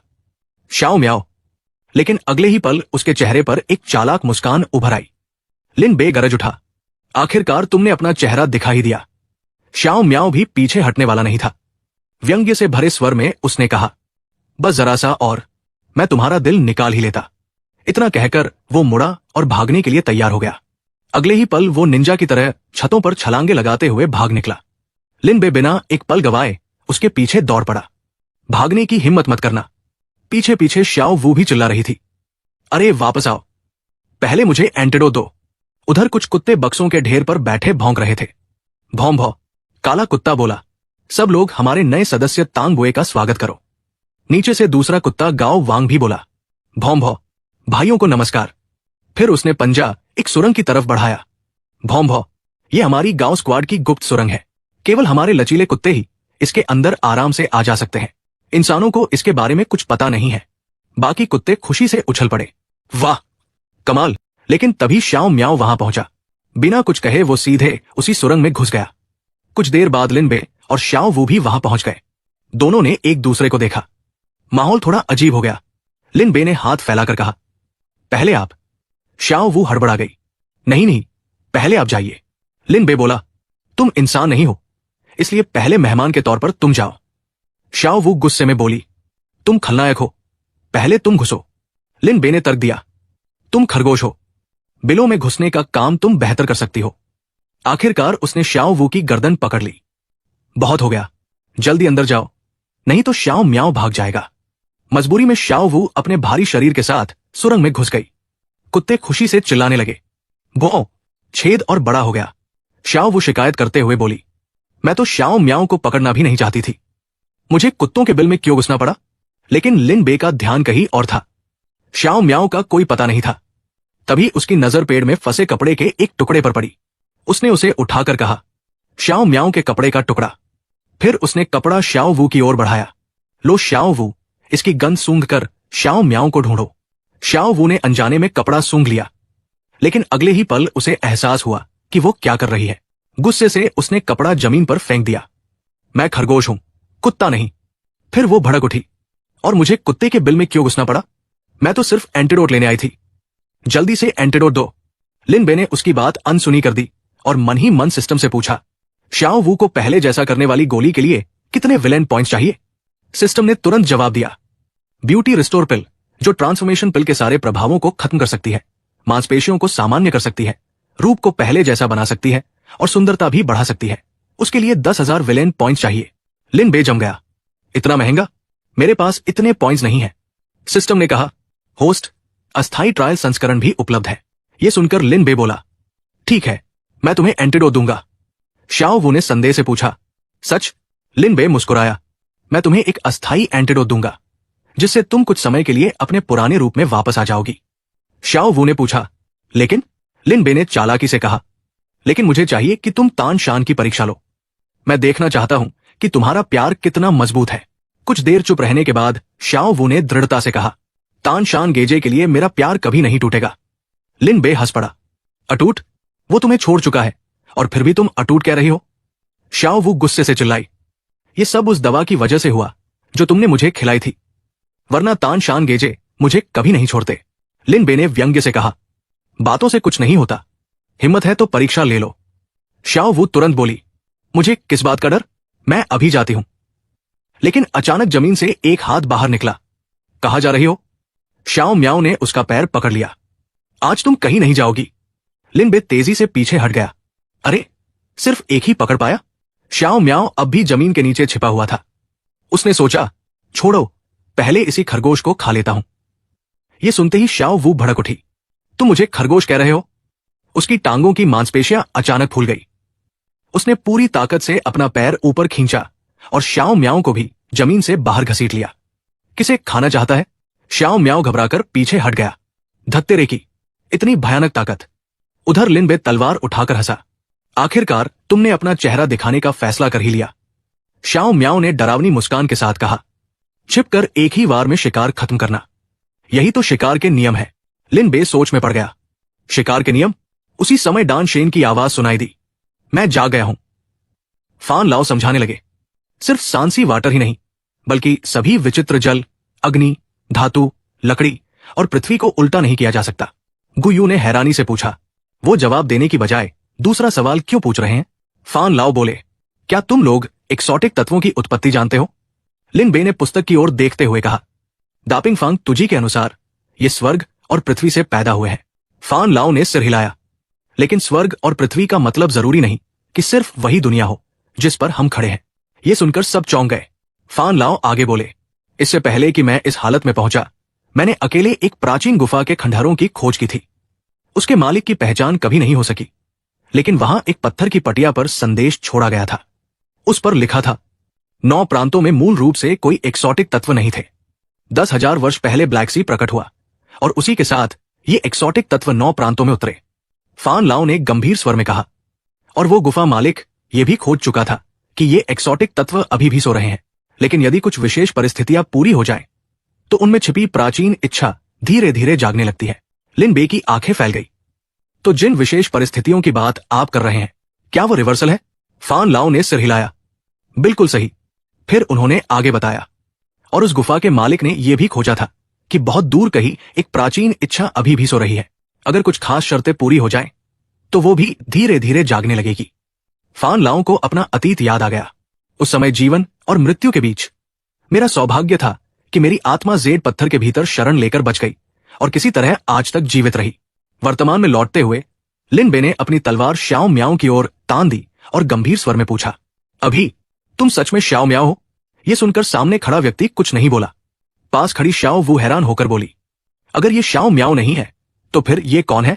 लिन बे ने गहरी आवाज में समझाया, ये श्याओ म्याओ नहीं है, ये तो प्राचीन विचित्र जल ग्लटन्स फ्लड की चेतना है। अपना भेद खुल चुका देखकर श्याओ म्याओ के शरीर से अचानक हंसी की आवाज निकली। ओह, तो मेरा भेद इतनी जल्दी खुल गया? उसने आराम से अपने बाल पीछे किए। अगले ही पल उसका रूप बदलने लगा। धीरे धीरे वो स्वयं ग्लटन्स ताओटी के रूप में परिवर्तित हो गया। उसने घमंडी मुस्कान के साथ कहा, मैं ग्लटन्स फ्लड के भीतर मौजूद इच्छा हूं। तुम मुझे लॉर्ड टेई कह सकते हो। फिर उसने अपनी उंगली से अपने शरीर की ओर इशारा करते हुए खुलासा किया, जहां तक इस शरीर के असली मालिक की बात है, श्याओ म्याओ की चेतना इस समय मेरे द्वारा पूरी तरह दबाई जा चुकी है। यह सुनकर लॉर्ड टेई ने उत्साह से दोनों हाथ आसमान की ओर उठा दिए। ज्यादा समय नहीं बचेगा, बहुत जल्द यह शरीर पूरी तरह मेरा हो जाएगा और मैं एक परफेक्ट नए जीवन का स्वागत करूंगा। इतना कहकर उसने जमीन पर जोर से पैर पटका। धमाके के साथ आसपास की धरती टूट गई। फिर उसने घोषणा की, और अब समय आ गया है कि इस शरीर ने जो छोटी मोटी परेशानियां पैदा की थी, उनका भी अंत कर दूं। सबसे पहले लॉर्ड टेई लिन बे की ओर झपटा, लेकिन लिन बे फुर्ती से उसके हमले से बच गया। लॉर्ड टेई के शक्तिशाली प्रहारों से लगातार बड़े बड़े विस्फोट होने लगे और धूल का बादल चारों तरफ फैल गया। लिन बे और श्याओ वो तेजी से धूल के बादल से बाहर निकल आए। जमीन पर उतरते ही लिन बे गंभीर स्वर में बोला, लॉर्ड टेई और श्याओ म्याओ की ताकत में आसमान जमीन का फर्क है।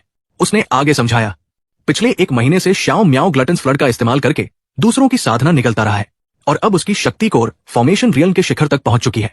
धुएं के पीछे से धीरे धीरे लॉर्ड टेई का शरीर उभरा। वो दोनों को देखकर हंसा, तुम लोग बहुत कमजोर हो। लिन बे ने तुरंत ली परिवार का एक टोकन श्याओ वू की ओर फेंका। श्याओ वू, अभी जाओ, ये ली परिवार का टोकन है। इसे लेकर मिस ली जेन के पास जाओ और बताओ कि हमने श्याओ म्याओ को ढूंढ लिया है। उनसे कहो कि लोगों को लेकर तुरंत यहां आए। श्याओ वू ने टोकन को कसकर पकड़ा और बोली, ठीक है, लेकिन तुमने अभी तक मुझे एंटीडोट नहीं दिया है, मरना मत। लिन बे मुस्कुराया, मैं नहीं मरूंगा। इतना कहकर श्याओ वू उड़कर चली गई, लेकिन लॉर्ड टेई ने उसका पीछा नहीं किया। वो शांत स्वर में बोला, मदद बुला रहे हो? फिर आत्मविश्वास से हंसते हुए बोला, बेकार है, चाहे जितने लोगों को बुला लो, आखिर में वे सब मेरा भोजन बनेंगे। इसके बाद उसने हाथ फैलाया और असंख्य उड़ती तलवारें प्रकट कर दी। लिन बे भी पीछे नहीं हटा। पहले जो कह रहे हो उसे करके तो दिखाओ। इतना कहते ही उसने अपनी तलवारों को नियंत्रित करके लॉर्ड टेई पर हमला कर दिया, लेकिन लॉर्ड टेई बस ठंडी हंसी हंसा। फिर उसने जोर से दहाड़ लगाई। मैजेस्टिक रोअर ऑफ फ्यूरी, भयानक ध्वनि तरंगे चारों ओर फैल गई। उनकी ताकत से लिन बे पीछे धकेल दिया गया। उसकी सारी उड़ती तलवारें जमीन पर गिरकर धीरे धीरे गायब हो गई। ये देखकर लॉर्ड टेई ने मजाक उड़ाया, कितना कमजोर हमला है। लिन बे उसे ध्यान से देख रहा था। उसने मन ही मन सोचा, सिर्फ एक दहाड़ और मेरी सारी तलवारें उड़ गई। क्या यही ताओटी की असली शक्ति है? लेकिन वो कोई उपाय सोच पाता उससे पहले ही लॉर्ड टेई हमला करने के लिए सामने पहुंच चुका था। वो पागलों की तरह हंसते हुए बोला, युद्ध उग्र और खूंखार होना चाहिए, यही असली दावत है। लिन बे चौंक गया, इतना तेज? लॉर्ड टेई ने हाथ उठाया और कहा, जैसे ही लड़ाई शुरू होती है दुश्मन को मरना ही चाहिए। टेई फ्रोजन हेवन क्लॉ। उसके विशाल पंजे लिन बे की ओर बढ़े। लिन बे ने तुरंत एज़्योर लोटस ट्रांसफॉर्मेशन शील्ड का प्रयोग किया। एक नीला सुरक्षा कवच बन गया, लेकिन लॉर्ड टेई की शक्ति बहुत भयानक थी। उसके पंजे धीरे धीरे ढाल को कुचलने लगे और अगले ही पल धड़ाम, लिन बे की रक्षा पूरी तरह टूट गई। ढाल हजारों टुकड़ों में बिखर गई और लिन बे दूर जा गिरा। एक विशाल विस्फोट हुआ। लॉर्ड टेई हंसते हुए बोला, मैं उसकी सारी उम्मीदें निकल जाऊंगा जब तक कि वो पूरी तरह टूट न जाए। चट्टान से टकराकर गिरे लिन बे को देखकर उसने आदेश दिया, ताओटी का जल, उसकी शक्ति को निगलो। ग्लटन्स जल ने लिन बे के पूरे शरीर को घेर लिया और उसकी शक्ति सोखने लगा। लेकिन तभी लॉर्ड टे अचानक चिढ़कर चिल्लाया, क्या मैं उसकी आत्मा नहीं खा पा रहा, सिर्फ आध्यात्मिक ऊर्जा महसूस हो रही है। अगले ही पल पानी में डूबा हुआ लिन बे अचानक पत्थर की मूर्ति में बदल गया और असली लिन बे पहले ही उसके पीछे पहुंच चुका था। लॉर्ड टे अभी भी अनजान था। लिन बे ने मन ही मन राहत की सांस ली। अच्छा हुआ कि वॉइड सिकाडा विंग्स की स्पेस टेलीपोर्ट क्षमता मौजूद है, अभी तो बाल बाल बचा हूं। तभी लॉर्ड टे पीछे मुड़ा। आसमान में उड़ते लिन बे को देखकर उसकी आंखें चमक उठीं। Dimensional shadow cicada wings. वो मुस्कुराया, भले ही ये केवल विंग फॉर्म हो, लेकिन लिन बे, अब तुम मुझे निगलने के लिए और भी ज्यादा मूल्यवान लग रहे हो। लॉर्ड टे लिन बे को घूरते हुए मुस्कुराया, भले ही ये सिर्फ विंग फॉर्म हो, लेकिन अब तुम मेरे लिए पहले से भी ज्यादा कीमती हो। उधर लिन बे नीचे खड़े लॉर्ड टे को देखकर सोचने लगा, सीधे मुकाबले में मैं इसका सामना नहीं कर सकता। उसने भौहें सिकोड़ ली। अब मुझे वॉइड सिकाडा विंग्स का सहारा लेकर समय निकालना होगा और ली ज़ेन तथा बाकी लोगों के आने तक इसे रोक कर रखना होगा। नीचे खड़ा लॉर्ड टे अपने हाथों में एक विशाल ऊर्जा गोला बनाने लगा। वो आत्मविश्वास से बोला, संघर्ष करने का कोई फायदा नहीं है, तुम चाहे कुछ भी कर लो, मेरी पकड़ से बच नहीं सकते।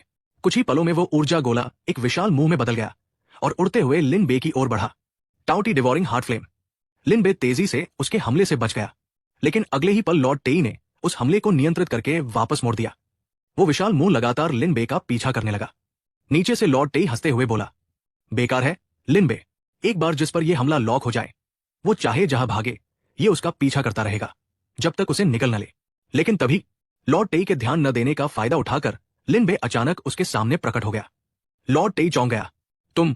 लेकिन इससे पहले कि वो कुछ कर पाता, लिन बे फिर से टेलीपोर्ट होकर दूसरी दिशा में चला गया और उसका पीछा कर रहा वो विशाल मुंह सीधा लॉर्ड टेई की ओर जा पहुंचा। लॉर्ड टेई की आंखें फैल गई। धड़ाम, एक भयंकर विस्फोट हुआ। कुछ देर बाद धूल और धुआं छंटा। लॉर्ड टेई गुस्से से गरजा, तुमने मुझ पर ही चाल चलने की हिम्मत की, लिन बे, तुम हरामजादे। लेकिन लिन बे मुस्कुरा रहा था। लगता है अब इस लड़ाई को खत्म करने का समय आ गया है। यह सुनकर लॉर्ड टेई ने भौहें सिकोड़ ली और तभी उसने देखा लिन बे के पीछे 3 लोग खड़े थे, ली ज़ेन, शी युन और यहां तक कि गु यू भी सहायता के लिए पहुंच चुकी थी। गु यू ने हाथ बांधकर मुस्कुराते हुए पूछा, ये क्या हाल बना रखा है इसका? मुझे याद है जब ये एलिक्सर बना रहा था तब तो ऐसा नहीं दिखता था। लिन बे हंसते हुए बोला, इसने खुद को थोड़ा ज्यादा ही उड़ा लिया था। लेकिन ली ज़ेन ने ठंडे स्वर में कहा, मैं उसके सिर पर निकले सींगों की बात कर रही हूं। यह सुनकर लिन बे एक पल के लिए अटक गया। फिर उसने बहाना बनाते हुए कहा, संभव है कि श्याओ म्याओ के अंदर याओ रक्तरेखा हो, शायद वही जाग गई है, इसलिए उसका रूप ऐसा हो गया है। मन ही मन उसने सोचा, इतना समझाने का समय किसके पास है, अभी के लिए यही कहानी ठीक है। इसके बाद ली ज़ेन आगे बढ़ी और ऊंची आवाज में पुकारा, श्याओ श्याओ, हाल के दिनों में वुवांग शहर में जो अजीब घटनाएं हुई है, क्या उन सबके पीछे तुम हो? लिन बे मन ही मन बेबस होकर सोचने लगा, इतना सीधे पूछने से क्या फायदा, कोई सामान्य इंसान थोड़ी मान लेगा। लेकिन लॉर्ड टेई ने अहंकार से जवाब दिया, मुझे अपना मांस, खून और आत्मा अर्पित करना उनके लिए सम्मान की बात है। यह सुनकर लिन बे की आंखें फैल गई। धत्तेरे की, इसने सच में मान भी लिया। ली ज़ेन गुस्से से बोली, मौत सिर पर खड़ी है, फिर भी तुम्हें कोई पछतावा नहीं। लॉर्ड टेई ने दोनों हाथों में फिर से शक्ति इकट्ठा की और घमंड से बोला, सिर्फ वे ही नहीं, अब तुम लोग भी मेरे भोजन बनोगे। तभी ली ज़ेन के पीछे 2 चमकती हुई आंखें दिखाई दी। उसने ठंडी आवाज में पूछा, हमें खाना चाहते हो? ये शक्ति देखकर लॉर्ड टेई का चेहरा बदल गया। वो तुरंत पहचान गया, तुम। और बगल में खड़े लिन बे ने हैरानी से पूछा, पिगी? ली ज़ेन ने उसकी तरफ उंगली दिखाते हुए आदेश दिया, घुटनों के बल बैठ जाओ। ली ज़ेन की आवाज गूंजते ही उसके पीछे मौजूद रहस्यमयी शक्ति फूट पड़ी। भयानक दबाव पूरे इलाके में फैल गया और लॉर्ड टेई का चेहरा बदल गया। वो अविश्वास से बोला, ये शक्ति गोल्डन ड्रैगन रक्तरेखा। ली ज़ेन की आंखें ठंडी थी। तुम्हें पहचानने की जरूरत नहीं है, बस इतना जान लो कि आज तुम यहां से जीवित नहीं जा पाओगे। जैसे ही पिगी लेन ने आदेश दिया, उसके पीछे से एक विशाल फीनिक्स प्रकट हुआ। अचानक वो फीनिक्स सीधे टियोट की ओर उड़ पड़ा। यह देखकर उसकी आंखें सदमे से फैल गई। अगले ही पल फीनिक्स उससे टकराया और एक भयानक विस्फोट हुआ। उधर लिन बे तेजी से ऊपर उड़ गया और उस हमले से बच निकला। वो मन ही मन सोचने लगा, इस हमले से बचना नामुमकिन है, लेकिन यह दृश्य इतना जाना पहचाना क्यों लग रहा है? मौका देखकर ली ज़ेन ने श्याओ श्याओ के शरीर पर एक ताबीज चिपका दिया। फिर उसने उसे पैरों तले दबाते हुए कहा, सब खत्म हो गया, श्याओ श्याओ पकड़ा जा चुका है, चलो अब शहर वापस चलते हैं। यह देखकर शी युन बोली, शिफू, यह दृश्य कुछ जाना पहचाना नहीं लग रहा? उधर लिन बे को अचानक श्याओ वू का ख्याल आया। अरे हाँ, शाओ वू तो तुम लोगों को ढूंढने गई थी। वो कहाँ है? शीयुन ने शांत स्वर में जवाब दिया। हमने उसे कहीं नहीं देखा। दूसरी ओर शाओ वू घबराई हुई इधर उधर भाग रही थी। वो बड़बड़ा रही थी। ये कौन सी जगह है? ली परिवार की बड़ी मिस कहाँ है? उसके पीछे लोग खुशी से बातें कर रहे थे। बड़ी खबर, मम्मी केस का अपराधी ली परिवार की बड़ी मिस ने पकड़ लिया है। बहुत बढ़िया, सच में बहुत बढ़िया। उधर लियून ने गुस्से में अपने हाथ का चाय का कप चकनाचूर कर दिया। ये देखकर वूजी हैरान हो गया। शिक्स्योंग, आप इतने गुस्से में क्यों हैं? अपराधी पकड़ा गया है, ये तो अच्छी बात है। ली यून ने भौहें सिकोड़ते हुए जवाब दिया। लेकिन उसे शुआन यू डिवीजन ने नहीं, बल्कि ली परिवार की बड़ी मिस ने पकड़ा है। दूसरों की नजर में इससे यही साबित होगा कि हमारा शुआन यू डिवीजन निकम्मा है। इसी वजह से मैं नाराज हूं। यह सुनकर वूजी हंस पड़ा। शिक्स्योंग, इतनी छोटी बात की चिंता क्यों? इस एक मामले के अलावा भी आपने वुवांग सिटी के अनगिनत मामलों को सुलझाया है। यहां के लोग शुआन यू डिवीजन के योगदान को कभी नहीं भूलेंगे। वूजी की बात सुनकर ली यून का गुस्सा थोड़ा शांत हुआ। तुम सही कह रहे हो। लगता है मैं छोटी छोटी बातों पर ज्यादा ध्यान देने लगा हूं। रात गहराती गई और चांद आसमान में ऊंचा पहुंच गया। वूजी विदा लेते हुए बोला, शिक्स्योंग, बहुत देर हो गई है, अब मैं चलता हूं। लियून चुपचाप उसे जाते हुए देखता रहा। जब उसने सुनिश्चित कर लिया कि वूजी पूरी तरह जा चुका है, तब वो उठा। वो एक गमले के पास गया और उसे घुमाया। तुरंत जमीन के नीचे जाने वाला एक गुप्त रास्ता खुल गया। लियून कुछ देर अंधेरे रास्ते को देखता रहा और फिर नीचे उतर गया।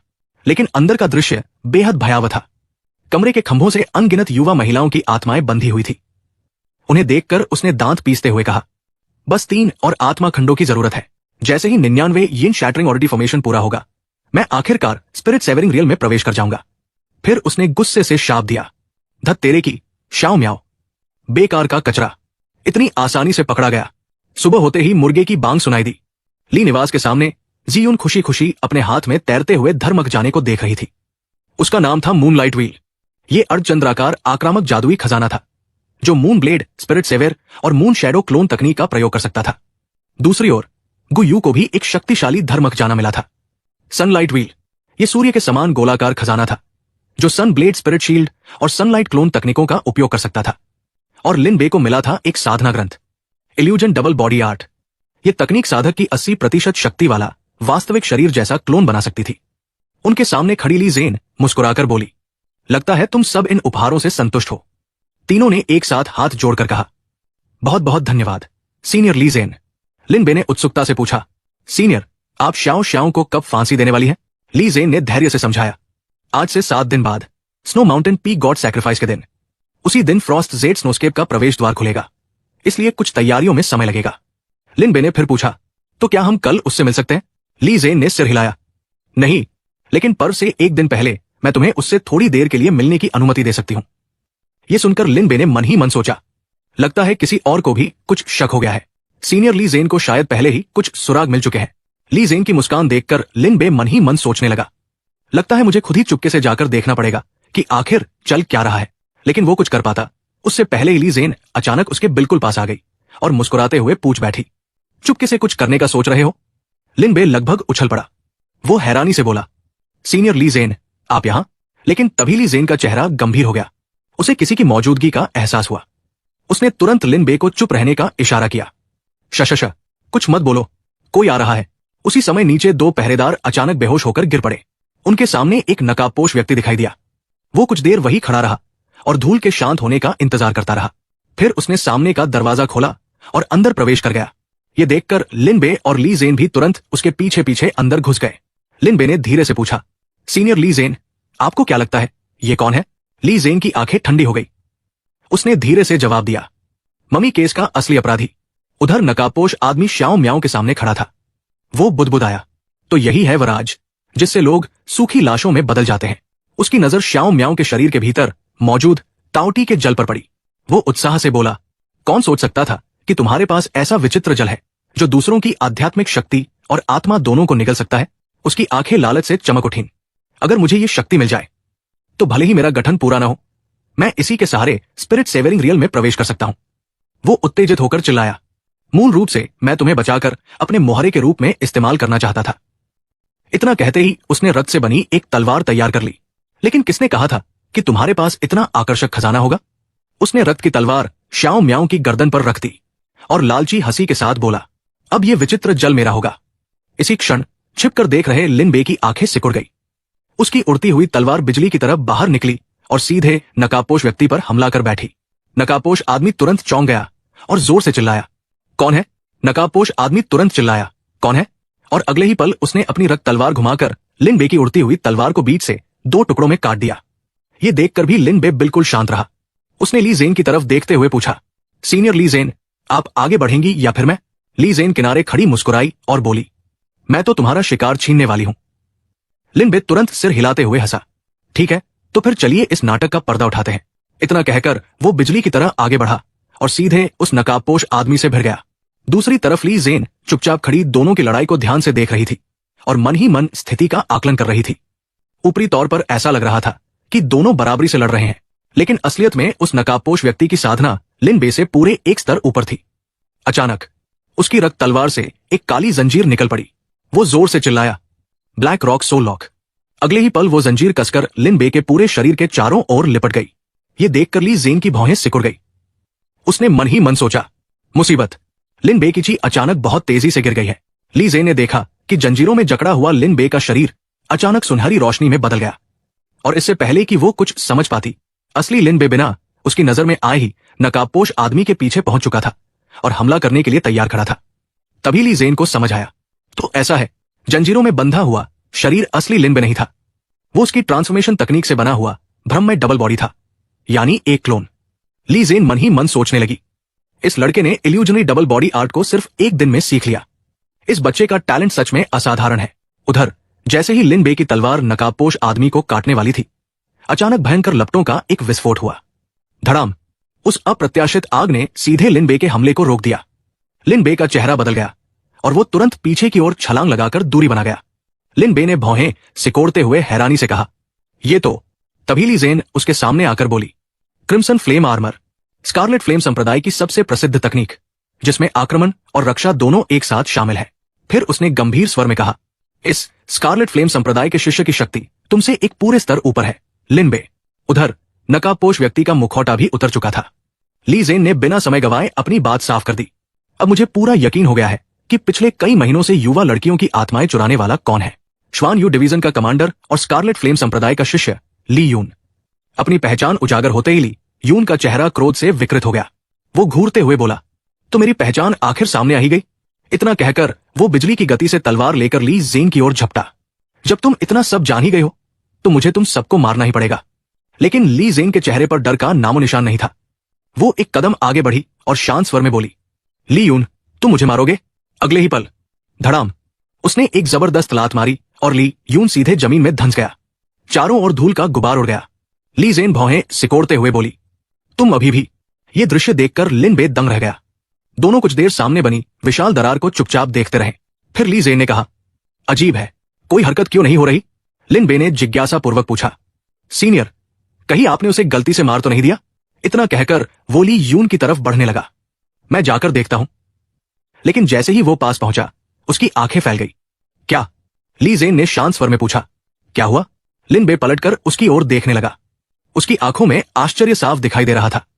सीनियर, वो भाग गया। उसके इतना कहते ही दोनों तेजी से ली यून के पीछे दौड़ पड़े। उधर वूजी अपने कमरे में गहरी नींद में था। नींद में ही बड़बड़ाते हुए कह रहा था, भाई, तुम्हारी खुशबू कितनी अच्छी है। तभी बाहर से एक अजीब शोर सुनाई दिया। गुस्से में उसने दरवाजा लात मारकर खोल दिया। आधी रात को ये कौन इतना शोर मचा रहा है? लेकिन सामने का दृश्य देखकर वो स्तब्ध रह गया। ये आखिर है क्या? उसकी आंखों के सामने आसमान तक जाता हुआ एक विशाल प्रकाश स्तंभ खड़ा था। छत के ऊपर ली यून की परछाई दिखाई दी। उसके पीछे एक विचित्र मंत्र चक्र उभर आया था, जो उसके शरीर के घावों को भर रहा था। यह महसूस करते ही ली यून खुशी से भर उठा। यही है अर्धदेव परिवर्तन अवस्था। अगर 99 यीन विनाश गठन को पूरी तरह पूरा कर लूं और सच्चे देव परिवर्तन क्षेत्र में पहुंच जाओ तो शक्ति कितनी अद्भुत होगी। उसी समय लिन बे और ली जेन ने उसे प्रकाश स्तंभ के बीच हवा में तैरते देखा। लिन बे ने शांत स्वर में कहा, ओह, लगता है हम देर से पहुंचे। फिर उसने पूछा, मौजूदा हालात में क्या हमें वुवांग शहर के स्वामी से मदद नहीं लेनी चाहिए? ली जेन ने उतने ही शांत स्वर में जवाब दिया, हाल ही में बाहरी क्षेत्रों में अजीब घटनाएं हो रही हैं। सभी उच्च स्तर के साधक आपात बैठक के लिए दांव सिटी गए हुए हैं। शहर का स्वामी इस समय शहर में ही नहीं है। इतना कहते कहते उसके बाल धीरे धीरे लाल होने लगे। फिर उसने कहा, उसकी वर्तमान शक्ति ऐसी नहीं है जिसे तुम संभाल सको। पीछे हट जाओ। और अगले ही पल ली जेन सीधे ली यून की ओर उड़ गई। मैं उससे खुद निपटती हूं। लिन बे चुपचाप दोनों की लड़ाई देखने लगा। कुछ देर बाद वो नीचे उतरा, जहां वूजी खड़ा था। वूजी अभी भी हैरान था। ये क्या हो रहा है?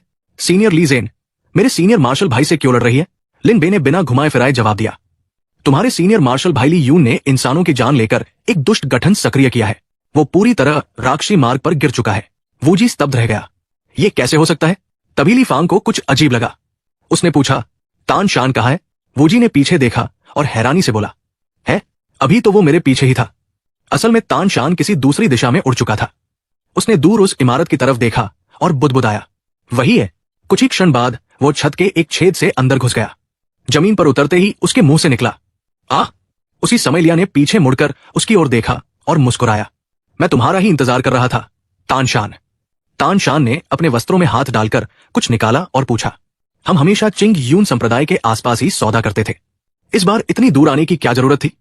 शेली ने दोनों हाथ फैलाकर कहा, उस सवाल का जवाब तुम्हें मां दुजी यूयू की भविष्यवाणी से पूछना होगा। ये यात्रा विशेष रूप से उसी ने तय की थी। तान शान ने अधीरता से एक जेड पत्थर उसकी ओर फेंका। बकवास बंद करो। ये रहा वो भाग्य जिसकी तुम्हें जरूरत थी। जल्दी से सौदा पूरा करो। संप्रदाय के वे बूढ़े लोग ची नंबर गोलियां भी नहीं खा पा रहे हैं। शायद वे इस साल से ज्यादा जिंदा नहीं रहेंगे। लिया खुशी से जेड को देखते हुए बोला, 36 लोगों का भाग्य, एक कण भी कम नहीं है। फिर उसने जिया यान से कहा, जिया यान, अब इसे गोलियां दे दो। जिया यान ने एक बोतल तान शान की ओर बढ़ाई। ये 12 ची नंबर गोलियां है। तान शान लंबे समय तक बोतल को चुपचाप देखता रहा। तब शेली मुस्कुराते हुए बोला, हर एक गोली तुम्हारी उम्र में 90 दिन बढ़ा सकती है। लेकिन आत्माओं को जेड से बाहर निकलते देखकर वो मुस्कुराया। तुम सच में बहुत निर्दयी हो। जिससे भी पकड़ते हो उसका पूरा भाग्य निचोड़ लेते हो, एक बूंद भी नहीं छोड़ते। उधर ली ज़ेन ने हाथ उठाया और एक विशाल सिंदूरी फीनिक्स प्रकट कर दिया। इसके जवाब में ली यून ने एक विशाल नीली अग्नि से बनी महान सर्प आकृति बुला ली। दोनों शक्तियां टकराईं। धड़ाम, एक भयानक विस्फोट हुआ। लिन बे ने तुरंत वूजी को चेतावनी दी, जल्दी हटो। फिर उसने समझाया, भाग्य यानी ची साधकों के लिए बेहद महत्वपूर्ण होता है। वूजी उछलकर पीछे हटा।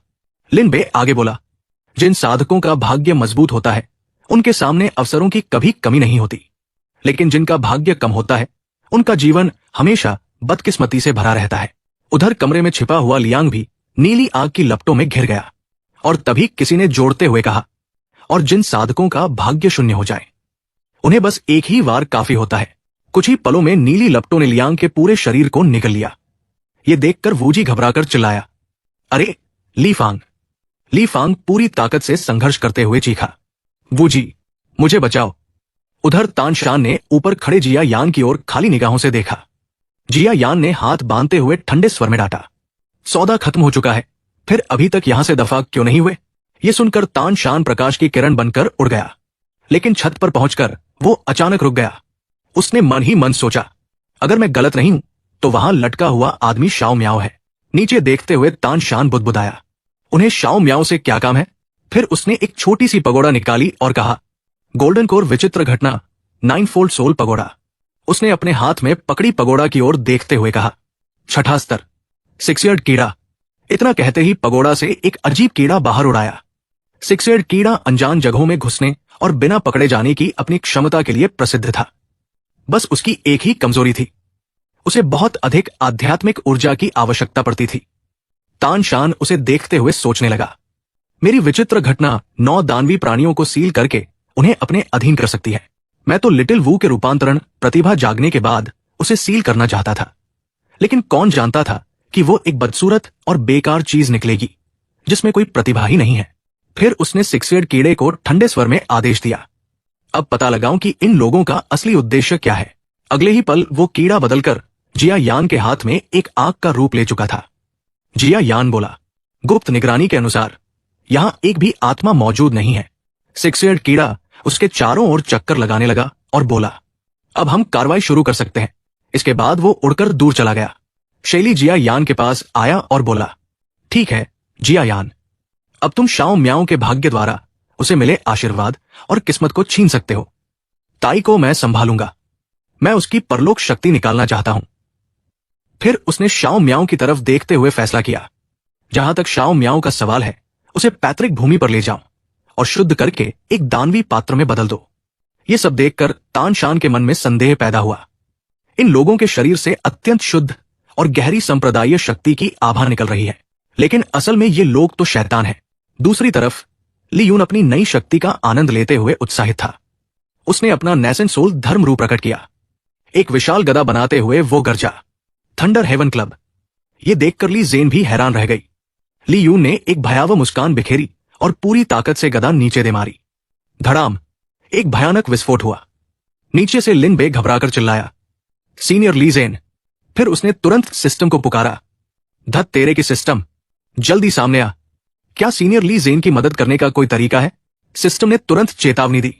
चेतावनी, चेतावनी, होस्ट किसी को बचाकर विलेन के मार्ग से विश्वासघात करना चाहता है। पहली चेतावनी, यदि दोबारा ऐसा हुआ तो होस्ट को दंड दिया जाएगा। उधर ली जेन ने हवा में खड़े ली यून को घूरते हुए गुस्से से कहा, तो तुमने सचमुच मेरा हमला रोक लिया। उसके चश्मे पर एक दरार पड़ चुकी थी। ली जेन भौहें सिकोड़ कर ली यून को देख रही थी, जबकि ली यून घमंड से मुस्कुराते हुए बोला, क्या हुआ? अब और विरोध नहीं करोगी? लगता है तुम्हारी शक्ति अपनी सीमा तक पहुंच चुकी है। उसके चेहरे पर बेहद घमंडी मुस्कान थी, लेकिन तभी उसकी निगाह ली जेन के शरीर पर पड़ी। वो मुस्कुराते हुए बोला, बुरा नहीं, वाकई बुरा नहीं। तुम्हें तो एक अलग ही आकर्षण है। अगर तुम मेरे सामने आत्मसमर्पण कर दो तो शायद मैं तुम्हारी जान बख्श दूं। और ली यून उसके सामने खड़ा होकर लगातार अपनी बकवास करता ही जा रहा था। ली यून घमंडी मुस्कान के साथ बोला, तुम ली परिवार की उत्तराधिकारियों में से एक हो, है ना? यकीनन तुम्हें अनगिनत रहस्य पता होंगे और तुम्हारे पास बेहिसाब संसाधन भी होंगे। वो पागलों की तरह उत्साहित होकर चिल्लाया, अगर तुम मेरे साथ रहो तो अमरत्व का रास्ता मेरे लिए बच्चों का खेल बन जाएगा।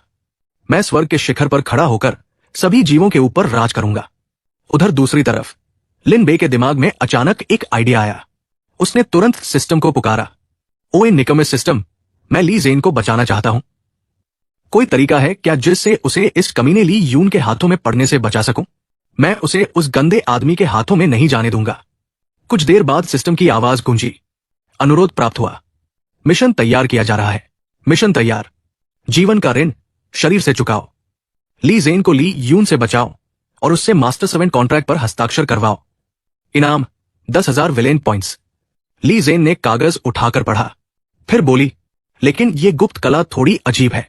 हर बार इसका उपयोग करने के लिए मुझे किसी के साथ एक कॉन्ट्रैक्ट करना पड़ेगा। Master 7 contract? उसके चेहरे पर संदेह साफ दिखाई दे रहा था। धीरे धीरे उसके हाथ में मौजूद कागज राख बनकर जल गया। उसने लिन बे की तरफ देखकर पूछा, सब तैयार? सिस्टम की आवाज आई, कॉन्ट्रैक्ट सफल। रहस्यमयी शून्य हस्त सक्रिय। उपयोग संख्या 1 बार। लिन बे मुस्कुरा उठा। ठीक है। ली जेन भी उसकी मुस्कान देखकर हल्का मुस्कुरा दी। उधर आसमान में ली यून हमला करने के लिए झपटा। लगता है तुमने मरना चुन लिया है, लिन बे जल्दी से बोला। सीनियर ली जेन, उस गुप्त कला को सक्रिय होने में थोड़ा समय लगेगा। वो शांत स्वर में बोली, कोई समस्या नहीं। अगले ही पल दोनों की टक्कर से भयंकर शॉकवेव फैल गई। ली यून हमला करते हुए व्यंग्यात्मक हंसी हंस रहा था, लेकिन अचानक उसकी चाल धीमी और सावधान हो गई। ली जेन एक ढाल बनाकर उसके हमलों को रोकने लगी। उसने मन ही मन सोचा, अचानक इससे क्या हो गया? तभी ली यून ने हाथ उठाया। उसकी हथेली से नीली रोशनी निकल रही थी। वो गुर्राया, तो ये उसी की वजह से है। अगले ही पल उसने लगातार शक्तिशाली हथेली प्रहार किए और उन सभी का निशाना था लिन बे। लेकिन लिन बे वही खड़ा हाथ जोड़कर मंत्र पढ़ रहा था, बुरी आत्माओं दूर हो जाओ, बुरी आत्माओं दूर हो जाओ, दूर हो जाओ। यह देखकर ली जेन तुरंत उसकी ओर उड़ गई और लिन बे अब भी लगातार जप कर रहा था, बुरी आत्माओं दूर हो जाओ, दूर हो जाओ। उसी समय ली यून का एक हमला ली जेन की रक्षा को पार कर गया। वो चौंक गई। ओ नहीं! धड़ाम! उसके पीछे एक बड़ा विस्फोट हुआ। ली यून बड़बड़ाया, पहले इसे मारता हूं। लेकिन वो हमला किसी और ने रोक लिया था। बूझी, उसकी दोनों बाहें बुरी तरह घायल हो चुकी थी। दर्द से कराहते हुए वो बोला, मैंने रोक लिया। हाफ स्टेप स्पिरिट सेवेरिंग स्तर का हमला वाकई बहुत दर्द करता है। उसने दांत भींचे और मुश्किल से कहा, लिन बे, तुम जीतना। इतना कहकर उसका शरीर गिर पड़ा। वो पूरी तरह बेहोश हो चुका था। लिन बे घबराकर चिल्लाया, बूझी, लेकिन इसके बावजूद वो अपनी मुद्रा बनाए रखे रहा। ठीक है, मिस्टीरियस हैंड ऑफ एम्प्टीनेस, सक्रिय हो जाओ। अचानक लिन बे की पीठ से कई टेंटिकल निकल आए और ली यून की ओर बढ़े। खतरा महसूस होते ही ली यून तेजी से पीछे हट गया। उसने मन ही मन सोचा, मेरी प्रवृत्ति कह रही है कि अगर ये चीज मुझे छू गई तो बहुत बुरा होगा। लेकिन उसे पता ही नहीं चला कि ली जेन कब उसके पीछे पहुंच चुकी थी। धड़ाम, उसने एक जोरदार लात मारी और गुस्से से चिल्लाई, नीचे गिर। लियोन दर्द से करा उठा। उसका संतुलन बिगड़ गया और वो सीधे नीचे गिरा, जहां लिन बे के टेंटेकल उसका इंतजार कर रहे थे। क्षण भर में उन्होंने उसके हाथ पैर जकड़ लिए। पलक झपकते ही ली यून पूरी तरह कैद हो चुका था। जब लिन बे उन्हें नियंत्रित कर रहा था, तब ली जेन उसके पास उतर आई। वो कुछ कहने ही वाली थी, तुम्हारी ये गुप्त कला। लेकिन लिन बे जल्दी से बोला, सीनियर, मैं समझा सकता हूं। तभी एक टेंटेकल सीधा ली यून के मुंह में घुस गया। अब वो कुछ बोल भी नहीं पा रहा था। उसकी पीठ पर बना हुआ रहस्यमयी लेखन धीरे धीरे गायब होने लगा और जिन लड़कियों की आत्माओं को उसने कैद कर रखा था, वे सभी आजाद हो गई। एक एक करके उनकी आत्माएं उसके शरीर से बाहर निकल आई। वे राहत की सांस लेते हुए बोली, आखिरकार हम आजाद हो गई। एक लड़की ने ईमानदारी से कहा, सबका धन्यवाद। इतना कहकर वे सभी धीरे धीरे विलीन हो गई। उन्हें जाते हुए देखकर लिन बे की नाक से खून बहने लगा। वो अफसोस के साथ उन्हें देखता रहा। तभी ली यून खांसने लगा। लिन बे का ध्यान वापस उसकी तरफ गया। ली यून की हालत बेहद खराब हो चुकी थी। वो लगातार बड़बड़ा रहा था। फिर अचानक वो चीख उठा, मेरी शक्ति कहाँ गई? लिन बे ने हैरानी से पूछा, सीनियर ली जेन, इसे क्या हुआ? वो शांत स्वर में बोली, इसे अपनी ही शक्ति का प्रतिघात झेलना पड़ा है। कुछ ही पलों में ली यून का शरीर उस शक्ति को सहन नहीं कर पाया और वो सूखकर एक जीवित लाश में बदल गया। फिर जमीन पर गिरकर बिल्कुल शांत हो गया। ली जेन गंभीर स्वर में बोली, इसे पूरी तरह खत्म समझो। फिर उसने मुस्कुराते हुए कहा, लिन बे, एक अच्छी खबर है और उससे भी अच्छी खबर है। लिन बे उत्सुक होकर बोला, ओ? ली जेन बोली, पहली अच्छी खबर, ली यून मर चुका है, हम जीत गए। लिन बे खुशी से सिर हिलाने लगा। लेकिन अगले ही पल ली जेन उत्साह से बोली, और उससे भी अच्छी खबर, बधाई हो, अब तुम मेरे नौकर बन चुके हो। लिन बे की आंखें फैल गई। क्या? वो घबराकर उछल पड़ा। ली जेन ने आराम से कहा, लगता है तुमने कॉन्ट्रैक्ट को ठीक से समझा ही नहीं। फिर उसने समझाना शुरू किया। कॉन्ट्रैक्ट 4 प्रकार के होते हैं, सामान्य कॉन्ट्रैक्ट, रक्तवंश कॉन्ट्रैक्ट, आत्मा कॉन्ट्रैक्ट, स्वर्गीय दांव कॉन्ट्रैक्ट। और उनकी सामग्री के अनुसार 4 और प्रकार होते हैं, मास्टर सर्वेंट कॉन्ट्रैक्ट, समानता कॉन्ट्रैक्ट, रेजोनेंस कॉन्ट्रैक्ट, जीवन बंधन कॉन्ट्रैक्ट। फिर वो हंसते हुए बोली, और तुम्हारा वाला स्वर्गीय दांव मास्टर सर्वेंट कॉन्ट्रैक्ट है। सामान्य कॉन्ट्रैक्ट को ऊंची शक्ति वाला बदल सकता है, रक्तवंश कॉन्ट्रैक्ट को गहरे रक्त वाले बदल सकते हैं, आत्मा कॉन्ट्रैक्ट को शक्तिशाली आत्मा वाले बदल सकते हैं। फिर गर्व से मुस्कुराकर बोली, और मेरी शक्ति तुमसे बहुत ज्यादा है, इसलिए कॉन्ट्रैक्ट मिलने के बाद मैंने आराम से मालिक और नौकर की जगह बदल दी। ये सुनकर लिन बे स्तब्ध रह गया। ऐसा भी हो सकता है? लेकिन ली जेन को उसकी शिकायतों से कोई फर्क नहीं पड़ा। वो अचानक गंभीर हो गई। उसने एक वस्तु निकाली और अंदर का दृश्य देखते ही उसकी आंखें बदल गई। वो घबराकर बोली, लिन बे, रोना धोना बंद करो, शाओ म्याओ के साथ कुछ हो गया है। लिन बे उदास चेहरे के साथ अपना सामान समेटते हुए बोला, ओह, और दोनों तुरंत जल्दी जल्दी उड़ गए। पीछे पड़ा हुआ वूजी दयनीय स्वर में कहा रहा था, रुको, मैं अभी भी यहां पड़ा हूं, पहले मुझे बचाओ। लेकिन तब तक दोनों दूर जा चुके थे। उधर शाओ म्याओ के सिर पर 2 दानवी सींग उग चुके थे। वो पागलों की तरह चीख रहा था। तभी शैली ने कुछ अजीब महसूस किया। उसने भौहें सिकोड़ते हुए कहा, रुको जरा। शैली अचानक भौहें सिकोड़ते हुए अपनी शंका जाहिर कर बैठा, शाओ म्याओ तो चुना हुआ व्यक्ति होना चाहिए, है ना? कोई तियान दर्पण ने